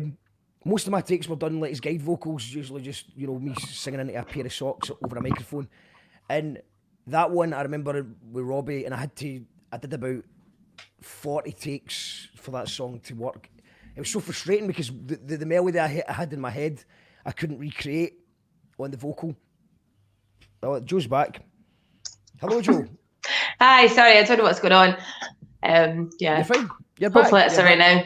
Yay. I love that song, man. I think that song's brilliant. There's such a nice atmosphere to that song. It's kind of, you could listen to it late at night. Just, I don't know, there's a lot of emotion in there. I like it. It was, I like to dedicate it to my dad as well. So it's quite an emotional one when we do it live. It was originally called Vector Boogie, Gordy and Robbie recorded that in our old flat. The music was just sitting there for a while.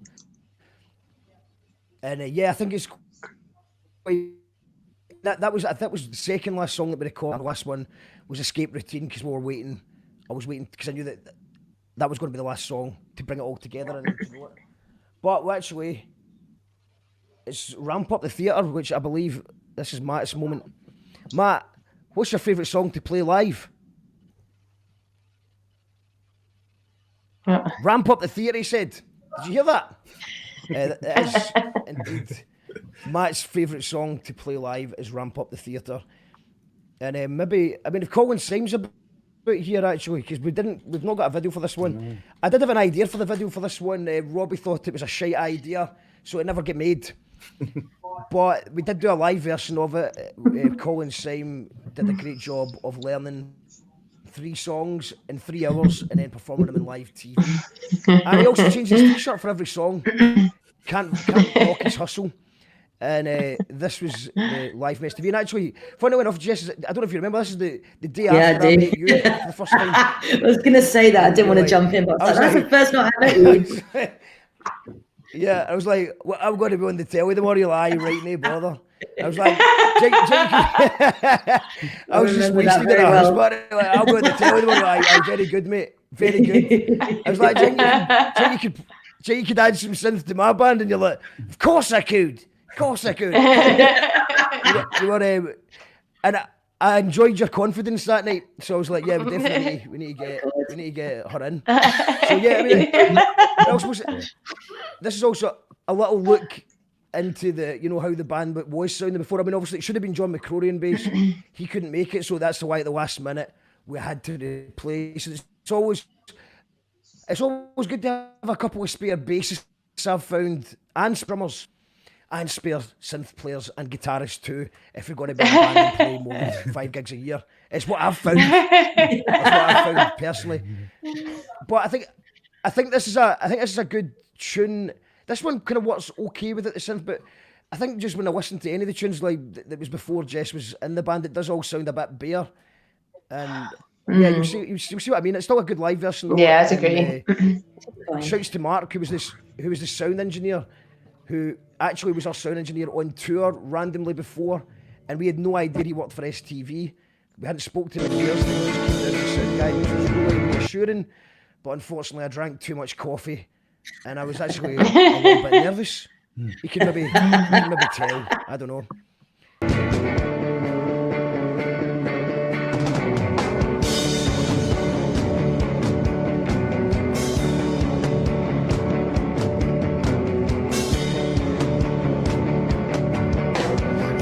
Shopping trolleys, these nights will fly by. To your left is a seagull, to your right is a high rise. The closest thing to human life. There's a condom on the beach and a ramp up the theater.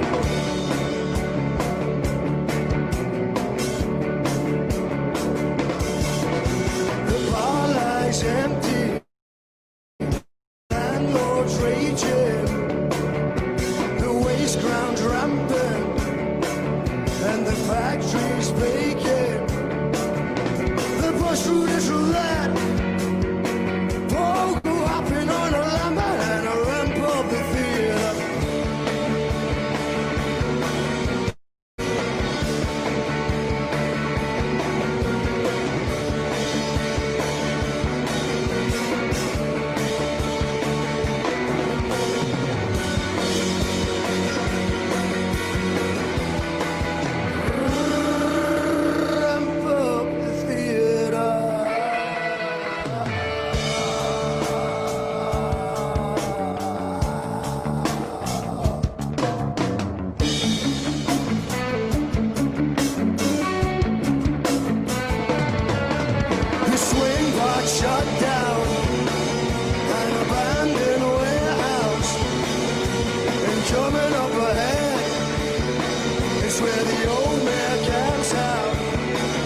call that radio?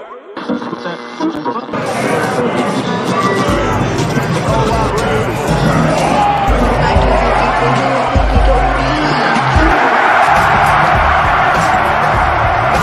then I see the disinfectant that knocks it out in a minute. That's mad. Is this a Netflix thing? It's actually a podcast. What the fuck's a podcast? You know, it's kind of like a radio show. Oh, that radio. Yeah, exactly. And is there a way we can do something like that? It should call that radio. It's Who Took Utopia night. What I've done is I put the t-shirt link up. So I've called your bluff. I'm only going to do it just black. I'm not going to do white t-shirts. So it's just black. Any size you want. The black ones look better anyway. So it's just black with the white Who Took Utopia on it. Actually, I'll show you what it looks like. Where are we? This is you go to the Bandcamp page here. So that's how it's going to look. Parallel prints. I'll give them a shout if we get more than 10 and I'll order 20 in or something like that. So if you want to get a t-shirt, we could do it. You go to that link, I put it in the comments. I'll put it in again actually. Where are we? Yeah, and also, in fact, we've actually got Martin Windybank who can model what it looks like in real life. And Martin has, there he is there. I'll take my jacket off. It's pretty bold looking. And also what you'll notice there is that the Who, you know, there's a wee dash on the O, on all the O's you can see there's like it's been nibbled out of. Because that was just the O's were really important. It's the 4 cycles, the 4 seasons, and everything's circular. And we did actually talk about doing it that way with Robbie. Robbie wasn't into that idea for the actual cover when Martin did that. And interestingly, when we were talking about that, I'm pretty sure that was the same night that he lost his bike because his bike lock. And his bike lock was interestingly 0000, which is quite a weird coincidence as well. We've still got Jess here, we've still got Joe Dark here. I'm just going to go through some of the comments. Alright in that, no? W dot. Alright, W dot. Shout outs to Leo's in the house. Alright guys, just tuning in house things. Things are good, Leo. Sounding good. This is going back to No Place Like No Place. Petra saying that is the sweetest chorus. Love it. It is quite sweet, isn't it? It is quite sweet. Yeah. Petra's also loving those photos that you took, Martin. Oh, yeah, good. No money till tomorrow. That's fine. That's fine. Robbie's guitar and Joe's vocal in No Place are wicked. That is amazing. Great Gallus Adventure, that was great too. Totally. I know someone who studied well to that last track. Lou says, I love Joe's vocals, especially when fetching Pitchfork and Brains Telling Lies. Very Kim Deal from the Breeders. I think, Joe, you'll take that. I'll take that. Yeah. She's one of my favourites. Yeah.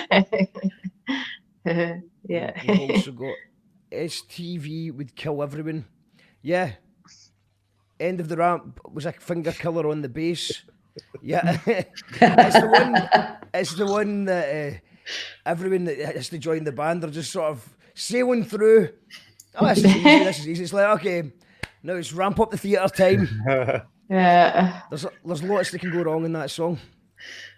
Yeah. What would you agree with that, Joe, for bass guitaring? Yeah, definitely. And actually for that one, it's a pain in the neck for me as well, because I'm really shit at using I'm left-handed and I play a right-handed guitar, so picking up and down the strings, I find it quite like a pain in the arse. I'd rather use my fingers to play the bass. This is like boring bass chat, but I'd rather, if I'm going to be going up and down the strings a lot, I'll use my fingers rather than a pick. I'd mainly use a pick if I'm just kind of sticking on one string. So for ramp, I like to use my fingers for it just because of the way that it plays, but that end bit is absolutely insane without a pick. It's stupidly, yeah, but it can be done.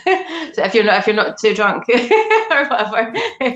Can be done. Robbie's guitar intro and that's amazing, man. It's that sort of the Dimebag Darryl wah. It's just pure. Yeah, it's very cool, isn't it? Yeah. it would always get started at like double speed as well. Can you be, Yeah. and you'd be like, oh shit. I know. I think. Also, I think every drummer Robbie, does come on the that. show. It'd be good if Robbie came on the show. I know he's tuned in. Would Jump indeed, on the show, yeah. Robbie, if you can. Oh yeah, Robbie, come on. Get on the show. Ramp Up the Theatre is an everyday playing my gaff. Listen to it all the time. I love how some of the notes in the guitars are off key. Sweet. Yeah, it's well cool. Try to buy a t-shirt in Bandcamp. It only takes PayPal. I don't use it. That's no boring bass chat. Try a wee delay pedal, but you get a tune out of that, Joe. Yeah, I don't know if it would work for that song, but like, yeah, delay pedals are cool. Joe's got an amazing pedal that she uses for the twistettes, but she won't use it for Girobabies because it's a twistette thing. Well, that's a distortion, not a delay or that. I don't really use a delay in anything at the moment, but it would be quite cool for maybe some stuff. But yeah, it's just a nasty distortion pedal that I've got. But yeah, that's for twistettes. You're not getting that. Sorry, Girobabies. I'd love that. Yeah. I'd love that twistettes distortion.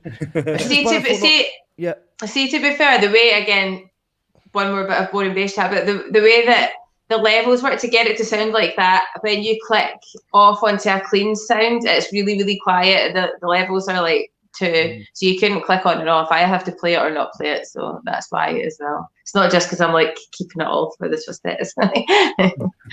Anyway, that's a wee that's bit me. though. It's a wee bit that is. A wee bit. I love that. Stephen Cormie saying, what was the other song from the STV show and was it recorded? There was actually 3 songs. So there was 3 songs. I think it was Equinox, Mirror Show, and Ramp Up the Theatre, I believe. That one, I think I don't know why that we won't got one. All I do know is that Colin Syme, who was playing bass guitar, he's got one of those. He's got it in his box, like his Skybox or his Freeview box. He recorded it all, so he does have the files, but we don't know how to get the file out of his Freeview box into the internet. And we've been waiting, 6 years now. He says he's working on it though. 6 years, Colin. Come on to fuck. Come on to fuck. You must be out. Try to tell me a man as smart as Colin and as resourceful as Colin can't get these tunes up. I've never actually seen them. All I know is that I got Equinox, I got the second verse and the first verse round the wrong way, and I remember being terrified, and I don't really want to watch that back for a couple of weeks. But now I'd love to watch it back. I don't mind watching myself a year after a year's passed, because I can always just go, well, I'm better now. Yeah. I identify. We've got Petrus has been there, done that, got the t-shirt. Who Took Utopia is a great slogan for these crazy days. Well, go and get one. They're now on sale as of 5 minutes ago. Joe McCann says you got your left and your right mixed up at the start with the seagull and the high rise. No, I didn't. Why do people always say this to me? Right, the idea behind Ramp Up the Theatre is that I'm a tour guide in a sort of the end of a festival, come down type. It was written getting the bus from Kilburn Garden Party, from Largs to Ardrossan to Irvine. So if you've ever been on that bus journey with a come down or a hangover, you'll maybe understand what I'm getting at. But the idea was being a tour guide, like trying to be a tour guide in that setting, like in a dystopian urban setting. And so I'm like, when I say to your left, so I do that, to your left. Joe McCann. I thought about that. I mean, that's probably why I made so many other mistakes, because I was really hoping that I was going to I had to get the priorities right. The end of Ramp Up reminds me of The Damned, and that is a very good thing. Look at the chat, says the captain. Awesome. Visually, you all look quite sanitised. STV doing their best to kill the vibe. I think it's just that's just STV. I mean, we had the hand sanitizer as soon as we walked in the building, and this was 2015. No, well, I mean, they made me promise. I had to sign things saying that I wouldn't swear, and I mean, I don't know why, as if signing something's going to stop me swearing, but at the end of the day, what can I really do? I mean, in STV Live, what kind of statement can I make by saying a swear word? The poor woman that booked us, she was, Rachel, shouts to Rachel, she was terrified we were going to swear on stage, but, you know, she was a nice woman. And, you know, Mark, who worked there as well, so I wasn't going to swear. But it was just, the whole, let's go and get the interview. Let's speak to Colin, we can get the whole interview, because that was a weird experience, speaking to actual chat show hosts. It was weird. The whole thing was strange. So yeah, quite sanitised is quite... Yeah, we picked sanitised songs. You know, we didn't go in with the Jerry McHale patter. And what else we got here? How many members have been in the Girobabies? No idea, man. I did try and count it before. I'm going to be counting everyone that just plays one gig. If we're counting someone that plays one gig, or do we count people that maybe played 3 songs or 4 songs, just came on for half a gig? I mean, what is by playing one song, you get a cap? If that's the case, with so many collaborations that were definitely in the 40s and 50s, I would imagine. It'd be great to get everyone back one time. I mean, that was the idea behind the Ivory Blacks 10-year anniversary. We're going to get as many people back as we could. But, you know, the people in the band didn't turn up when they were in the band. They're not in the band, so it's hard to kind of arrange those things. W. says, got an Aria Pro 2 bass myself. Used to play Hawkwind tracks back in 85. And so you're not the Scottish Fallmark. Well, you must be on 50 members. Yeah, about that. If we're counting it, I would say there's only been about maybe 15 core members. There's been kind of 3 versions of the Gyros, I would say, over the years. The Fall had 66 members. Aye, Marky Smith's a wee bit older than me. Was a bit older than me. I've got time. Who brought Dystopia 2020? Shouts to Abby Normal. Yeah. Maybe we should have a remix album, Who Brought Dystopia? Yeah. Shouts That's amazing. Workmate of mine said you sound like Hawkwind, especially when bringing potions. We've had that a couple of times. Yeah, a few people have said that. Yeah, a few people have said that. I'm going to need to delve more into their back catalogue. But I've liked what I've heard. I want to cap when things get back to normal. I'm shit hot in the maracas. You've got that look a bit soapy. I'm delighted with my Girobabies mug. Good stuff. In fact, we're going to do that. Stay tuned, because we're going to give away some mugs and a vinyl of Who Took Utopia, a vinyl in a little bit. And you can get your name in the hat by being a patron. We're here every night of the week, pretty much. Tomorrow, we may be doing a show called COVIDiots versus Sheeple, where I just want everyone to argue about conspiracy theories. But because we're also doing a We Make Events special on Wednesday, which is going to be a lot of work. We're going to be live in a studio on Wednesday. There's a lot of work going into that, so I might need to take tomorrow off and rearrange the debate on whether that's going to be look like. So, and then on Sunday, we've got the Soundhouse Sundays, the beginning of a new series. We'll in, and we've got some special guests Thursday, Friday. But most nights we're here almost every night at 7 o'clock. So if you want to support the show, you can become a Patreon, because this show is completely powered by patrons. We don't have any advertising, we don't have any sponsorships.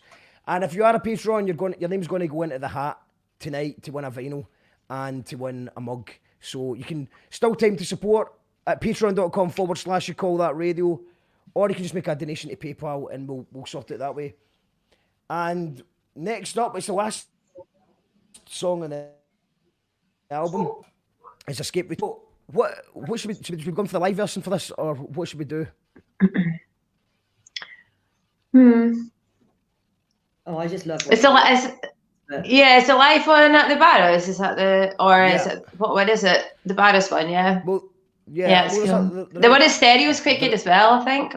Yeah. So yeah. Well, we'll do the. Do you know what we're going to do? I think it was. We'll do the Barrows one. Yeah, that's probably better. Something from the stereo. We'll play from this. I'm not sure exactly how the stereo one sounds. I'm not sure. So we'll go for the Barrows one, and then we're going to play something from the stereo gig, and a couple of B-sides before we go as well. Maybe songs you wouldn't expect. So, and we're also going to do the raffle. So to win the vinyl and the mug, sign up to Patreon, and you might win things in a wee bit. So this is the last song.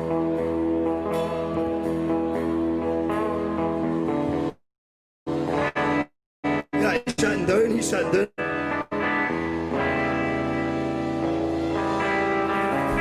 Day 23. The truth is, there is no days now. The minutes seem minute. compared to the months and hours.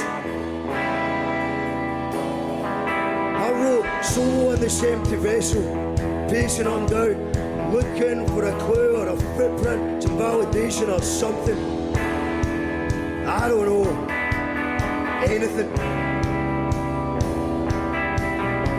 I think I see a monster of the sea, the local folklore says is near to me. Ha.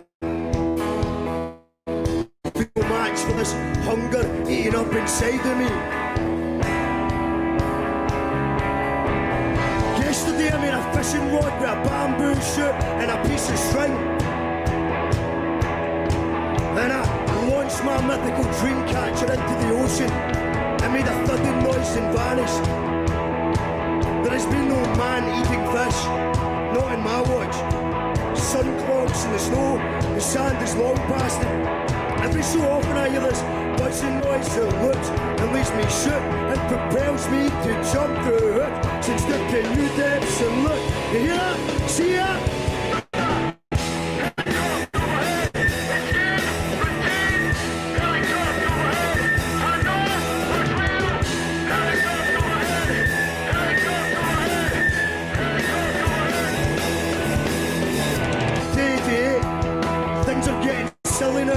A seagull just serenading me, a sea shanty.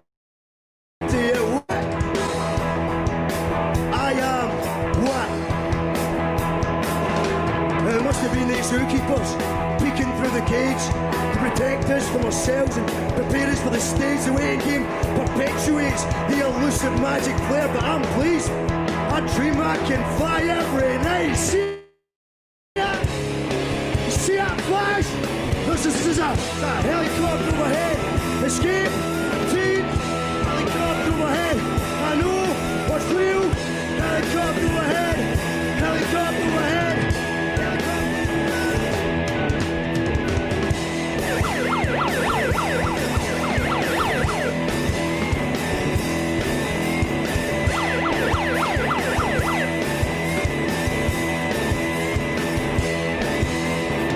Day one.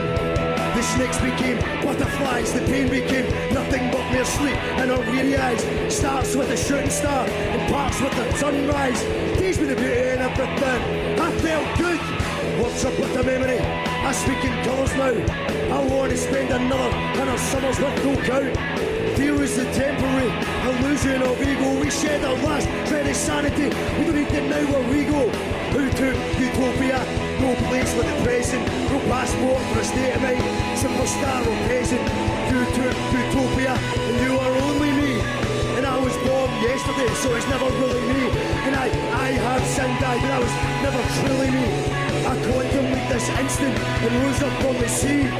You have been trapped, but you can't break free, cause I think I spy a torchlight that they'll never bother me. We all take the same way out.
The snakes became butterflies, the pain became nothing but mere sleep, and our weary eyes starts with a shooting star and parts with a sunrise. Tease me the beauty and everything. I felt good. Words are but a memory. I speak in colours now. I want to spend another 100 summers with no count. Fear is the temporary illusion of ego. We shed our last shred of sanity. We don't need that now where we go. Who took utopia? There's no place like the present. There's no passport for a state of mind, superstar or present. You took utopia and you are only me. And I was born yesterday, so it was never really me. And I have sinned, but that was never truly me. I quantum leap this instant and rose up from the sea. You have been trapped, but you can't break free, cause I think I spy a torchlight that will never bother me. We all take the same way out.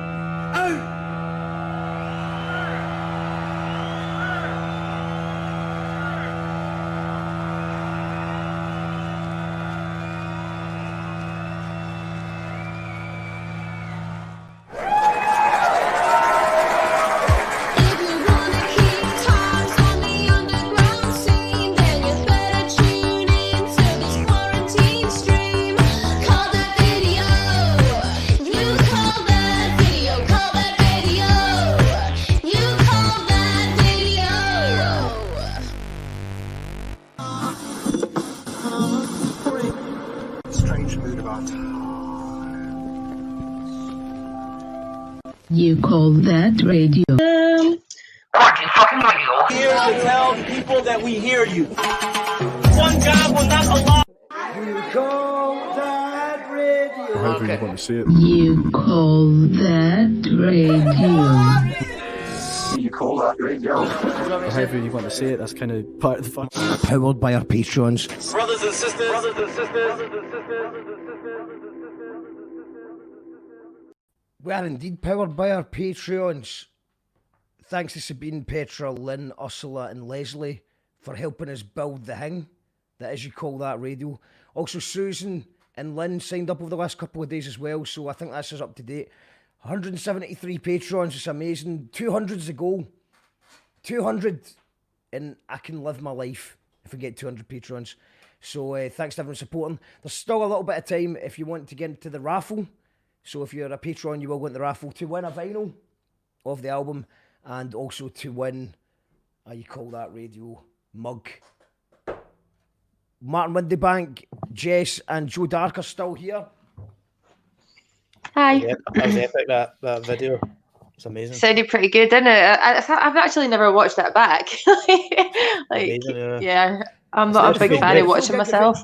If anyone's interested, you can watch the full gig on the Girobabies YouTube channel. If you want to watch the full gig of it. Titan Cams did a great job. And also, this is actually, I forgot all about this, but I've been trying to get a hold of that encore footage because obviously we played that and then we came back on stage and did We Have All the Time in the World. Oh, yeah. Morphed into with Jake. Jeremy Kyle with Jake. The Reverend Dewey in Love of Alabama 3 fame. Oh, it was cracking. And we had the Bomb Scare brass section as well. That was and good. I remember like being pure raging because nobody had learned the song because everyone was on holiday while I was running around with flyers and posters and starting fights with McMustard to get some hype going. And then we wouldn't practice. We hadn't played for 4 months before that gig, so it was a lot of pressure. It felt like a lot of pressure because I'd been hyping it up so much and we hadn't even practiced and then we didn't know the song. And I remember stormed it. It's the only time I've ever stormed it. I rehearsed room. I was like, maybe we shouldn't bother it because we've not practiced it. You haven't fucking practiced it. We should learn this one song. It means a lot to me. So I think we managed though. We did it in the end. That was about like 2 hours before the gig as well, wasn't it? Yeah. It was, everyone promised that they had been learning it in their own time. But I think you were in Mexico, Jess. I think, Joe, you were in Thailand or something. Aye. I think you were in New York. Everyone was just travelling the world having a great time. Yeah, Mark, we'll practice that. Yeah, sure thing, Mark. But I've never seen the footage. I might have a wee bit of that, by the way. I might have. You might have it as well. Because I was there, so I think I was taking some pictures, but I might have filmed a wee bit of that. Titan Cams have sent me the footage, so I've got eight cameras worth. Oh, you've got it. Right. I've got it. I finally got it. Fair enough. So it's one of the things I was waiting on getting my new computer to go through. So man, if you've got any footage, we can add it. Maybe hopefully we can actually I haven't even seen it myself yet, but hopefully we can see it because it'd be good to see what happened. It's split opinion. It was loose. I remember people were like, "Are you all right with that?" I thought it was great. I personally remember it was quite a loose performance. Well, that's it. I mean, the Girobabies has always been a loose band, you know. Exactly. They played I think fuck it. Let's have a ramshackle finale. Sounds good to me. Yeah, we got lots of comments coming in. We got oh yeah, so yeah, there's a mug. That mug now holds all my useful audio bits of the icebox. I'm glad you're enjoying that. 99.7% survival rate. There's no debate. Well, you definitely tune in for that one. Like I said, it might be tomorrow. You might enjoy it. You might not. We've still got my t-shirts. I wear them with pride. Guys, loved the Manchester trip.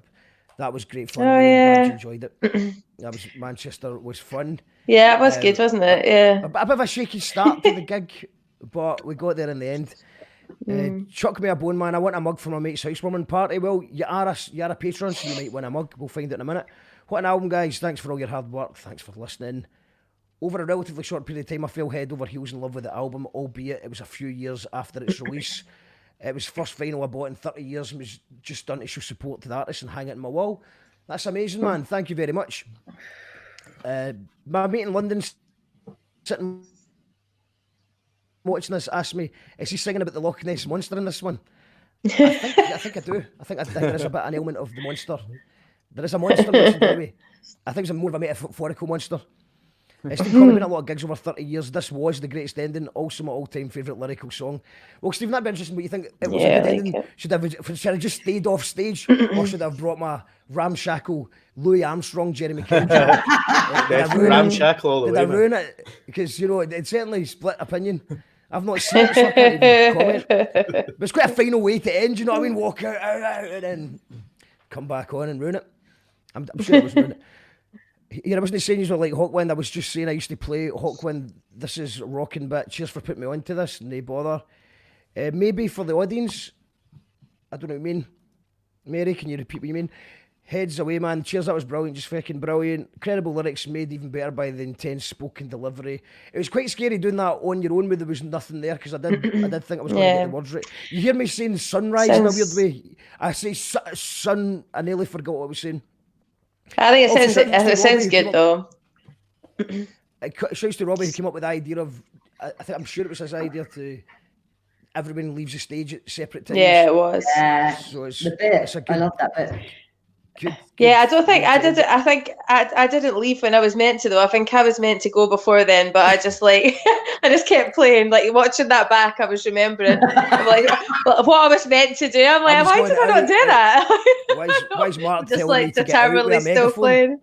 No, well, I knew I was meant. I remember knowing I was meant to go, but just not knowing really when. But it's very clear when I should have went, and it's before I go. You're like, don't tell me. Don't ever tell me what to do.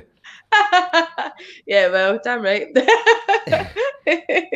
captain says, I think your favourite three tunes are Equinox, Planet Fortnox, and Escape Routine. Might be. To be honest, I don't actually know the answer to this. I don't know. I think like you go through wee phases, don't you, of liking songs, and then you play one song too much, and you're maybe just sort of like, you know, for example, No Place Like No Place, I think is my favourite right now, just because it doesn't get played as much, and it just sounds nice. Yeah. But, so I don't know. John McKinley, we'll sign up when I get back to my graph, Mark. Keep doing what you do. John, you've done enough. You've always supported us, man. Don't worry about that. Tunnel Mental, the inspiration, the skill, and the sweat. You guys are beautiful. Oh, what a lovely thing to say, Tunnel Mental. UK says 5 years ago when I listened to the Girobabies for the first time, I was still in Tokyo. Now I'm in Glasgow. Wow. Well, we do have a song called I Want to Wake Up in Tokyo, which is it's a dream of mine to wake up in Tokyo. So if next time you're in Tokyo, play that song for me. A few months back, I sent Tim Burgess a pretty long and deeply impassioned begging message asking for Who Took Utopia to be considered for a slot in Tim's Twitter listening party. I know it was seen, albeit I didn't get a yes or no answer, so it could still happen. Yeah, I mean, Tim's Twitter parties have been amazing during lockdown, but he's just picking, you know, absolute classics. I just don't know if we're, you know, if it's well known enough to get. But I mean, if lockdown keeps continuing, You must be in the top. They run out of songs. The top 1,000 albums. Top 2,000. Yeah, exactly. Maybe if this goes on until 2025, we might Oh get God, Dylan. I don't want to get played on Tim's Twitter listening party that much, but you know, maybe. Silver linings.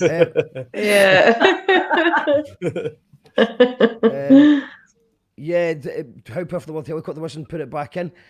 Yeah, I mean the song was a different song. The escape routine actually evolved over the years, because what I used to do was I used to pretend that I'd found a lyric book in the ground and I would just read out, but I was not actually reading anything from screen. I was making it up in my head and just trying different things out.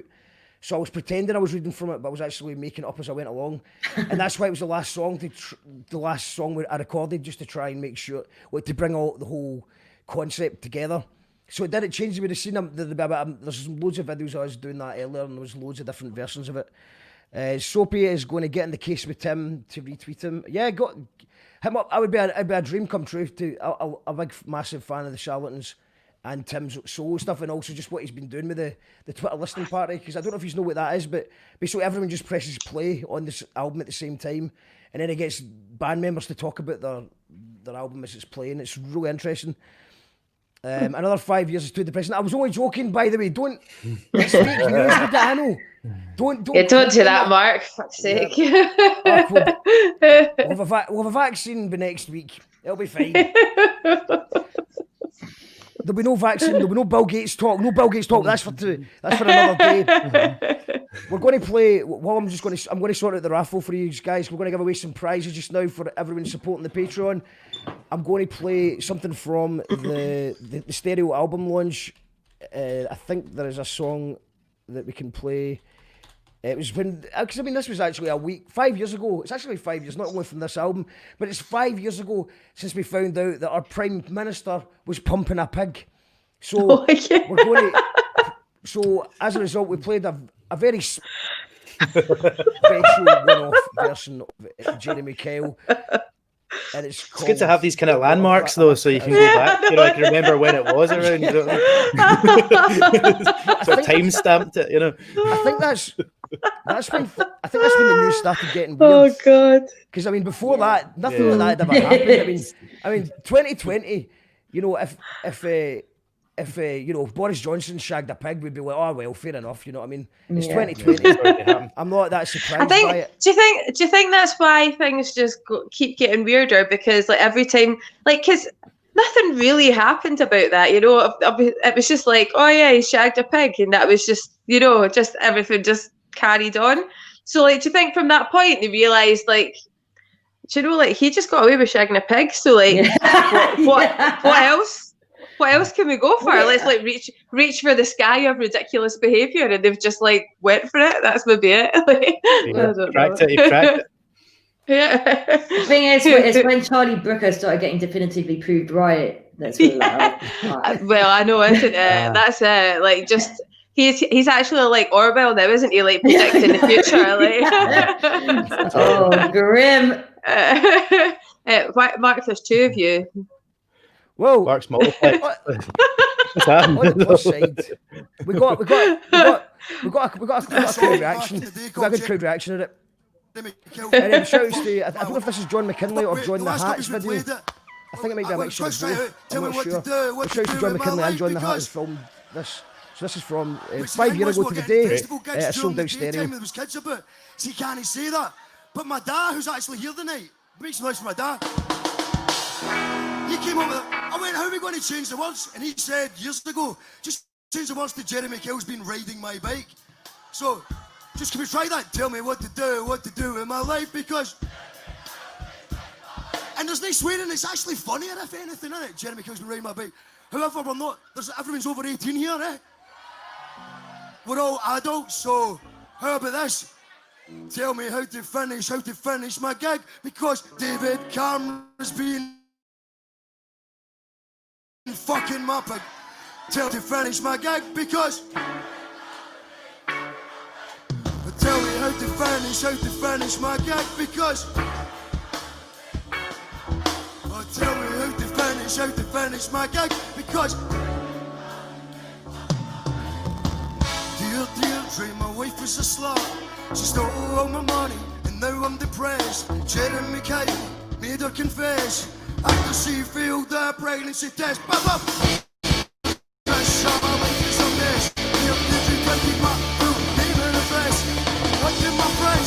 Just let them pass. You're going to like so serious all this is.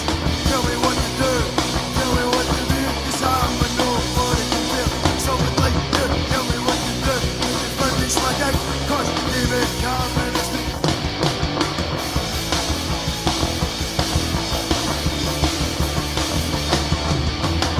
Dear man, tell my life's a living hell.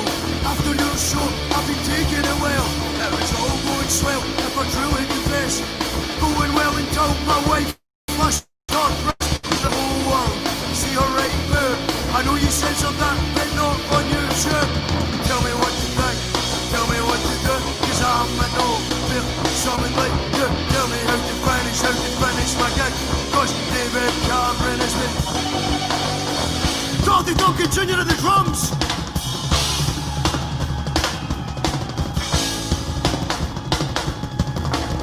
Okay, everyone in the left here, tell me how to finish my gig because now the right, tell me how to finish my gig because just the ladies tell me how to finish my gig. Now the guys tell me how to finish my gig. Everyone tell me how to finish my gig. One more time, tell me how to finish my gig because fucking my pants. David Cameron has fucking my pants. George Osborne has been fucking my bag. David Cameron has been fucking my bag. Ian W. Smith has been fucking my bag.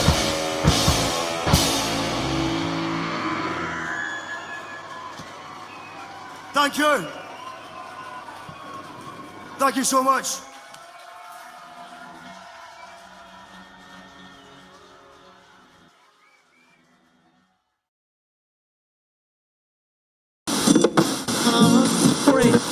Brothers and sisters, may the peace that can only come from the one God be upon you. We are here to tell the people that we hear you.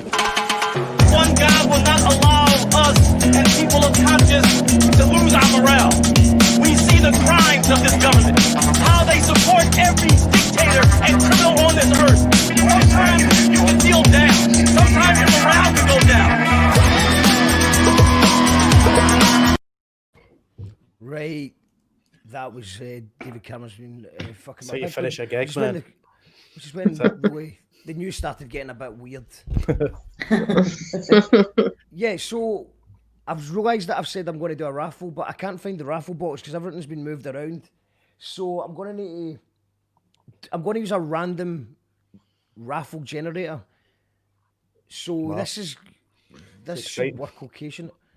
I'm going to try this. So let's just see if I just copy and paste all of these names into what I've found is a thing called a random name picker. So this should work fine first time. There's going to be no controversy at all with this, is there? Let's see. Okay, amount of names. Okay, yeah. Okay, so I'll start a 7-day trial. That's it. Right. Pay £10 to find out your answer.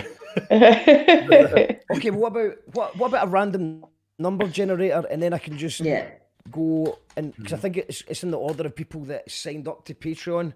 So if I generate a number we've got 173 people on Patreon. So I'm just going to show that I'm doing this all legit. Hold on. So this should work. So let's see. So we're going to generate. So between 1 and 173. So this is for the You Call That Radio mug. This is for the mug. Who's it going to be? Better not be one of you guys. Screams of fix. 112. So 112. number is a 112 bucket crew. So I'll write that down. Nice. So 112. I'll remember that 112 bucket crew. 112 bucket crew has won the mug. I don't know who that is yet, but I'm about to find it. And we're going to generate another one. This is for the Who Took Utopia vinyl. 47.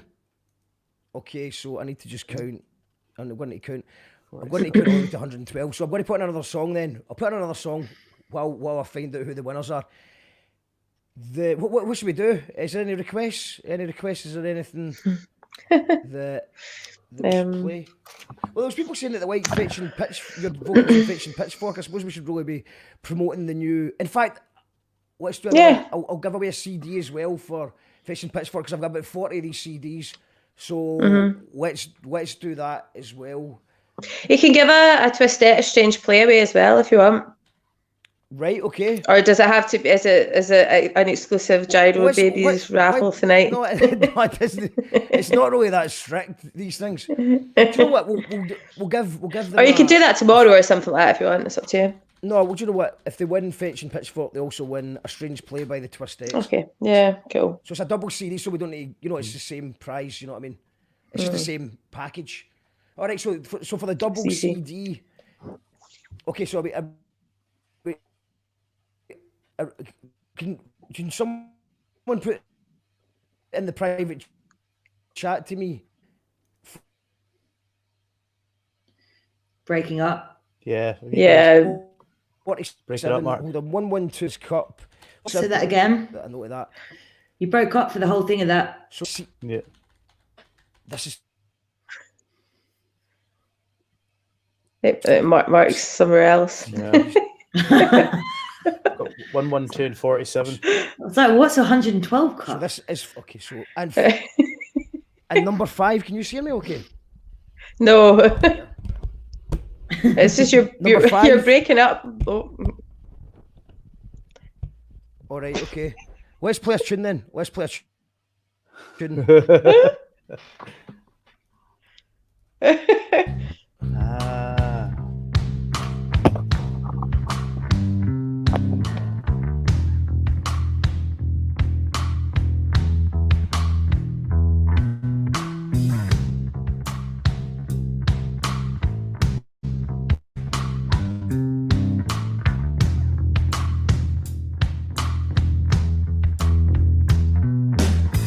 Threat detected, witch hunt activate, witch can demonstrate a trait of paint and hate. Playing to the gallery, playing to the gallery. The fallout, the backlash, the knee-jerk reaction, self-righteous one-upmanship, a virus gaining traction, an anonymous avatar with emoticon left up tiptoe round the lava cause you ran out of character. The being mob with the digital pitchforks, face lit up in the dark with the sickly thick thoughts. Playing to the gallery, playing to the gallery.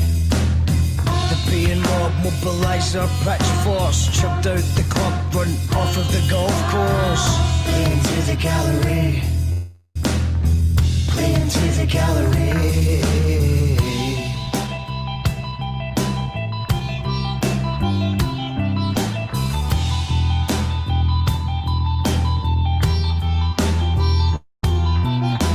Mutual friends high-five, his reputation swan dive, excuses morphing flat. Plane transforming into sci-fi. I'm not being funny, but it's cool, you're never funny. Anyway, you're rubbernecking at a car crash. The train provides popcorn and blind eyes. The death is cause the others ain't human. Losing others' business, hands in cookie jar. Actors seeking drama, yeah, we know who you are. The being mob with the digital pitchforks, face lit up in the dark with the sickly thick thoughts. Playing to the gallery, playing to the gallery. The being mob mobilise our pitchforks, chucked out the club, run off of the golf course. Playing to the gallery, playing to the gallery.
Amazing. Oscar Jam.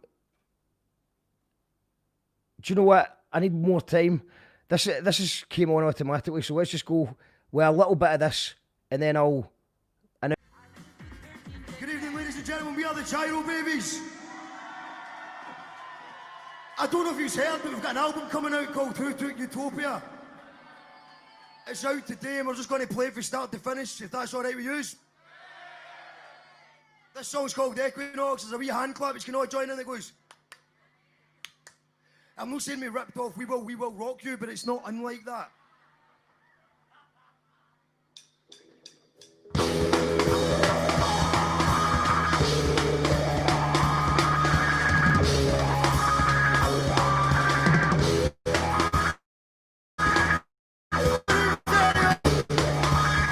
Get ready for this. This is Who Took Utopia.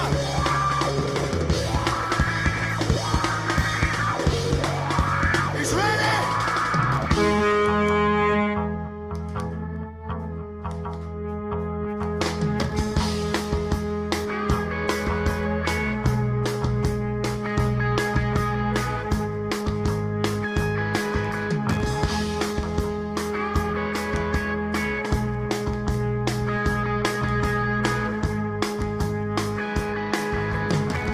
Acting normal is a portable portal I report to. Whether or not I'd even want to, I'm gonna fool you.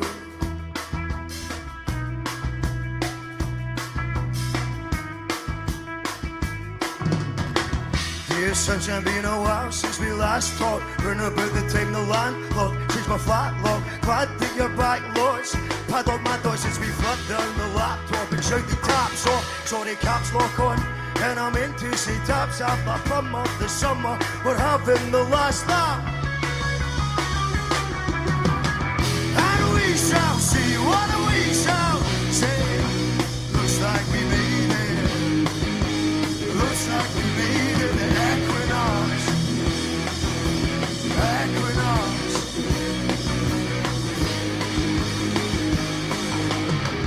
Acting normal is a portable portal I report to. Whether or not I even want to, I'm gonna fool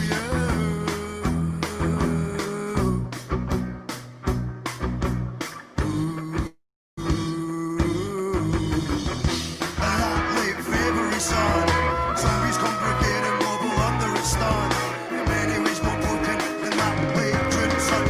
Wicked rage independently less. Sudden bug, seasonal effect of the song. Their gaze distracted. January blues have been sung and lambasted. Mad heart, ears have naked and fasted. It's right in a step, as winter's outlasted. The best is yet to come and past the bad bad. And we shall see what we shall say. Looks like we made it. Looks like we made it. Equinox. Equinox.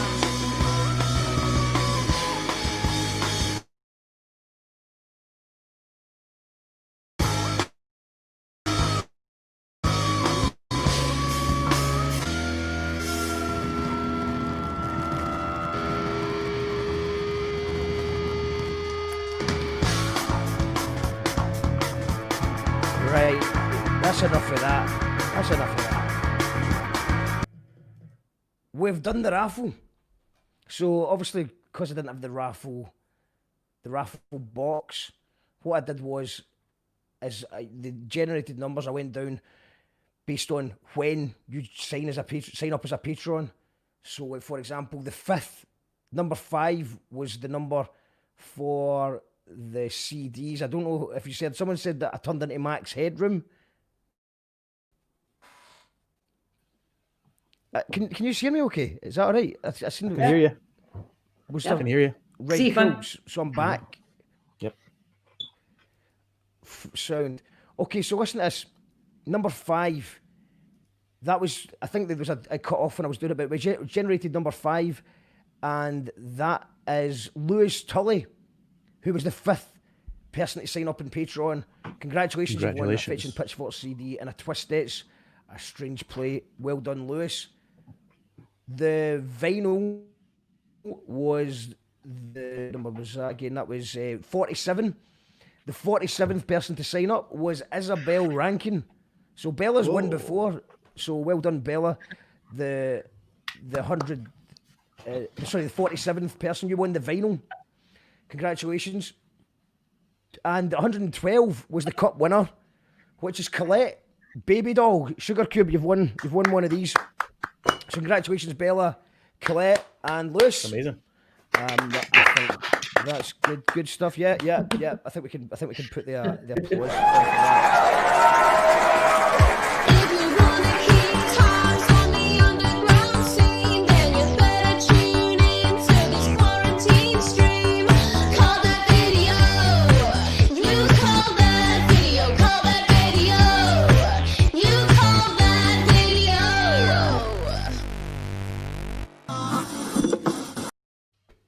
I think that's it. For the night. We've given away the prizes.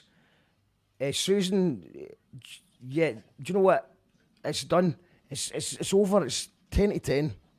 I'm trying to keep these shows under, 5 hours long. But we might be back tomorrow. We might not be back tomorrow. We should be back tomorrow, but we might not be because we're doing a massive We Make Events show on Wednesday live from a studio with some incredible special guests. We're going to be talking about how the Scottish music industry is responding to everything turning to shit.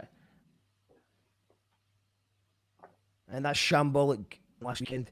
So we're doing a very special one on Wednesday. So if I've got time, we'll also do a show tomorrow, depending on how much work needs to get done to get Wednesday set up. And we're here most days at 7 o'clock. Thank you very much, Martin. Thank you very much, Jess, for joining me. Thanks so much. Joe, Matt, and everyone. And I think we're just going to end it, since it is getting quite late night, we're going to end it with a late night, the original late night sketchy, which is kind of more chilled out. It's that late night vibe that we're looking for. So thanks to everyone. Congratulations to Lewis, Bella, and Colette. This is late night sketchy, the Sundog mix.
Yeah, shout outs to Robbie Gunn, who Sundogs remix.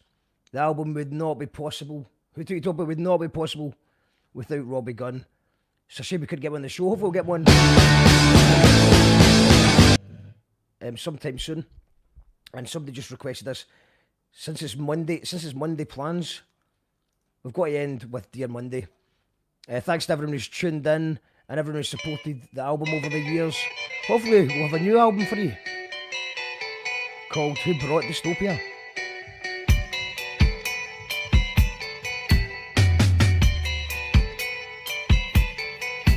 Don't quit while you're ahead. Keep going or you fuck it up. Don't quit while you're ahead. Keep going or you fuck it up. Don't quit while you're ahead. Keep going or you fuck it. Right up. A fork on the road, heat and foil and a microwave. One of them and psycho days. Wake up at a waiter's rave. Go straight to the job. Interview with odd socks and forgot to shave. Right up. Why we get so lazy? Why we sleep so much? Why we get so crazy? Never sleep enough. Keep going, yeah. Keep going, yeah. Keep going, yeah. Keep going, yeah.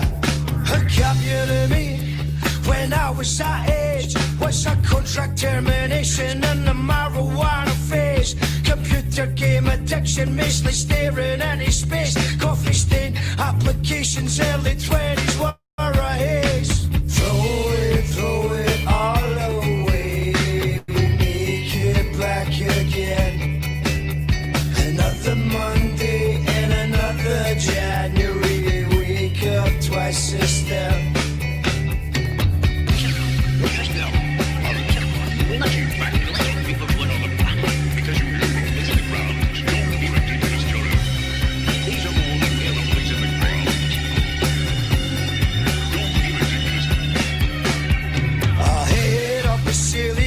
Walk away, but why refrain? Waste it all and share the blame. Shush the expert, shrug off shame. You never know unless you play. Mystery is tempting me. Double or death, what the hey you? Okay, babes, message me. Drag it out so purposely. Never burn out, fade away. Take your break or overstay. Build a wall and make them pay. Silver rakes up tales to say. Camera madre mid decay. Young at heart and aging great. Well, Asian like a numbing agent, pouring out contextual cadence. Sage advices, Cajun favorites, climate changing, figures, vaporations, no more rage. Self-centered on a set of stage. Dear Monday, this will cost you dearly. You're sincerely January. Keep going, yeah. Keep going, yeah. Keep going, yeah. Keep going, yeah. Don't quit while you're ahead. Keep going or you fuck it up. Don't quit while you're ahead. Keep going or you fuck it up. Don't quit while you're ahead. Keep going or you fuck it.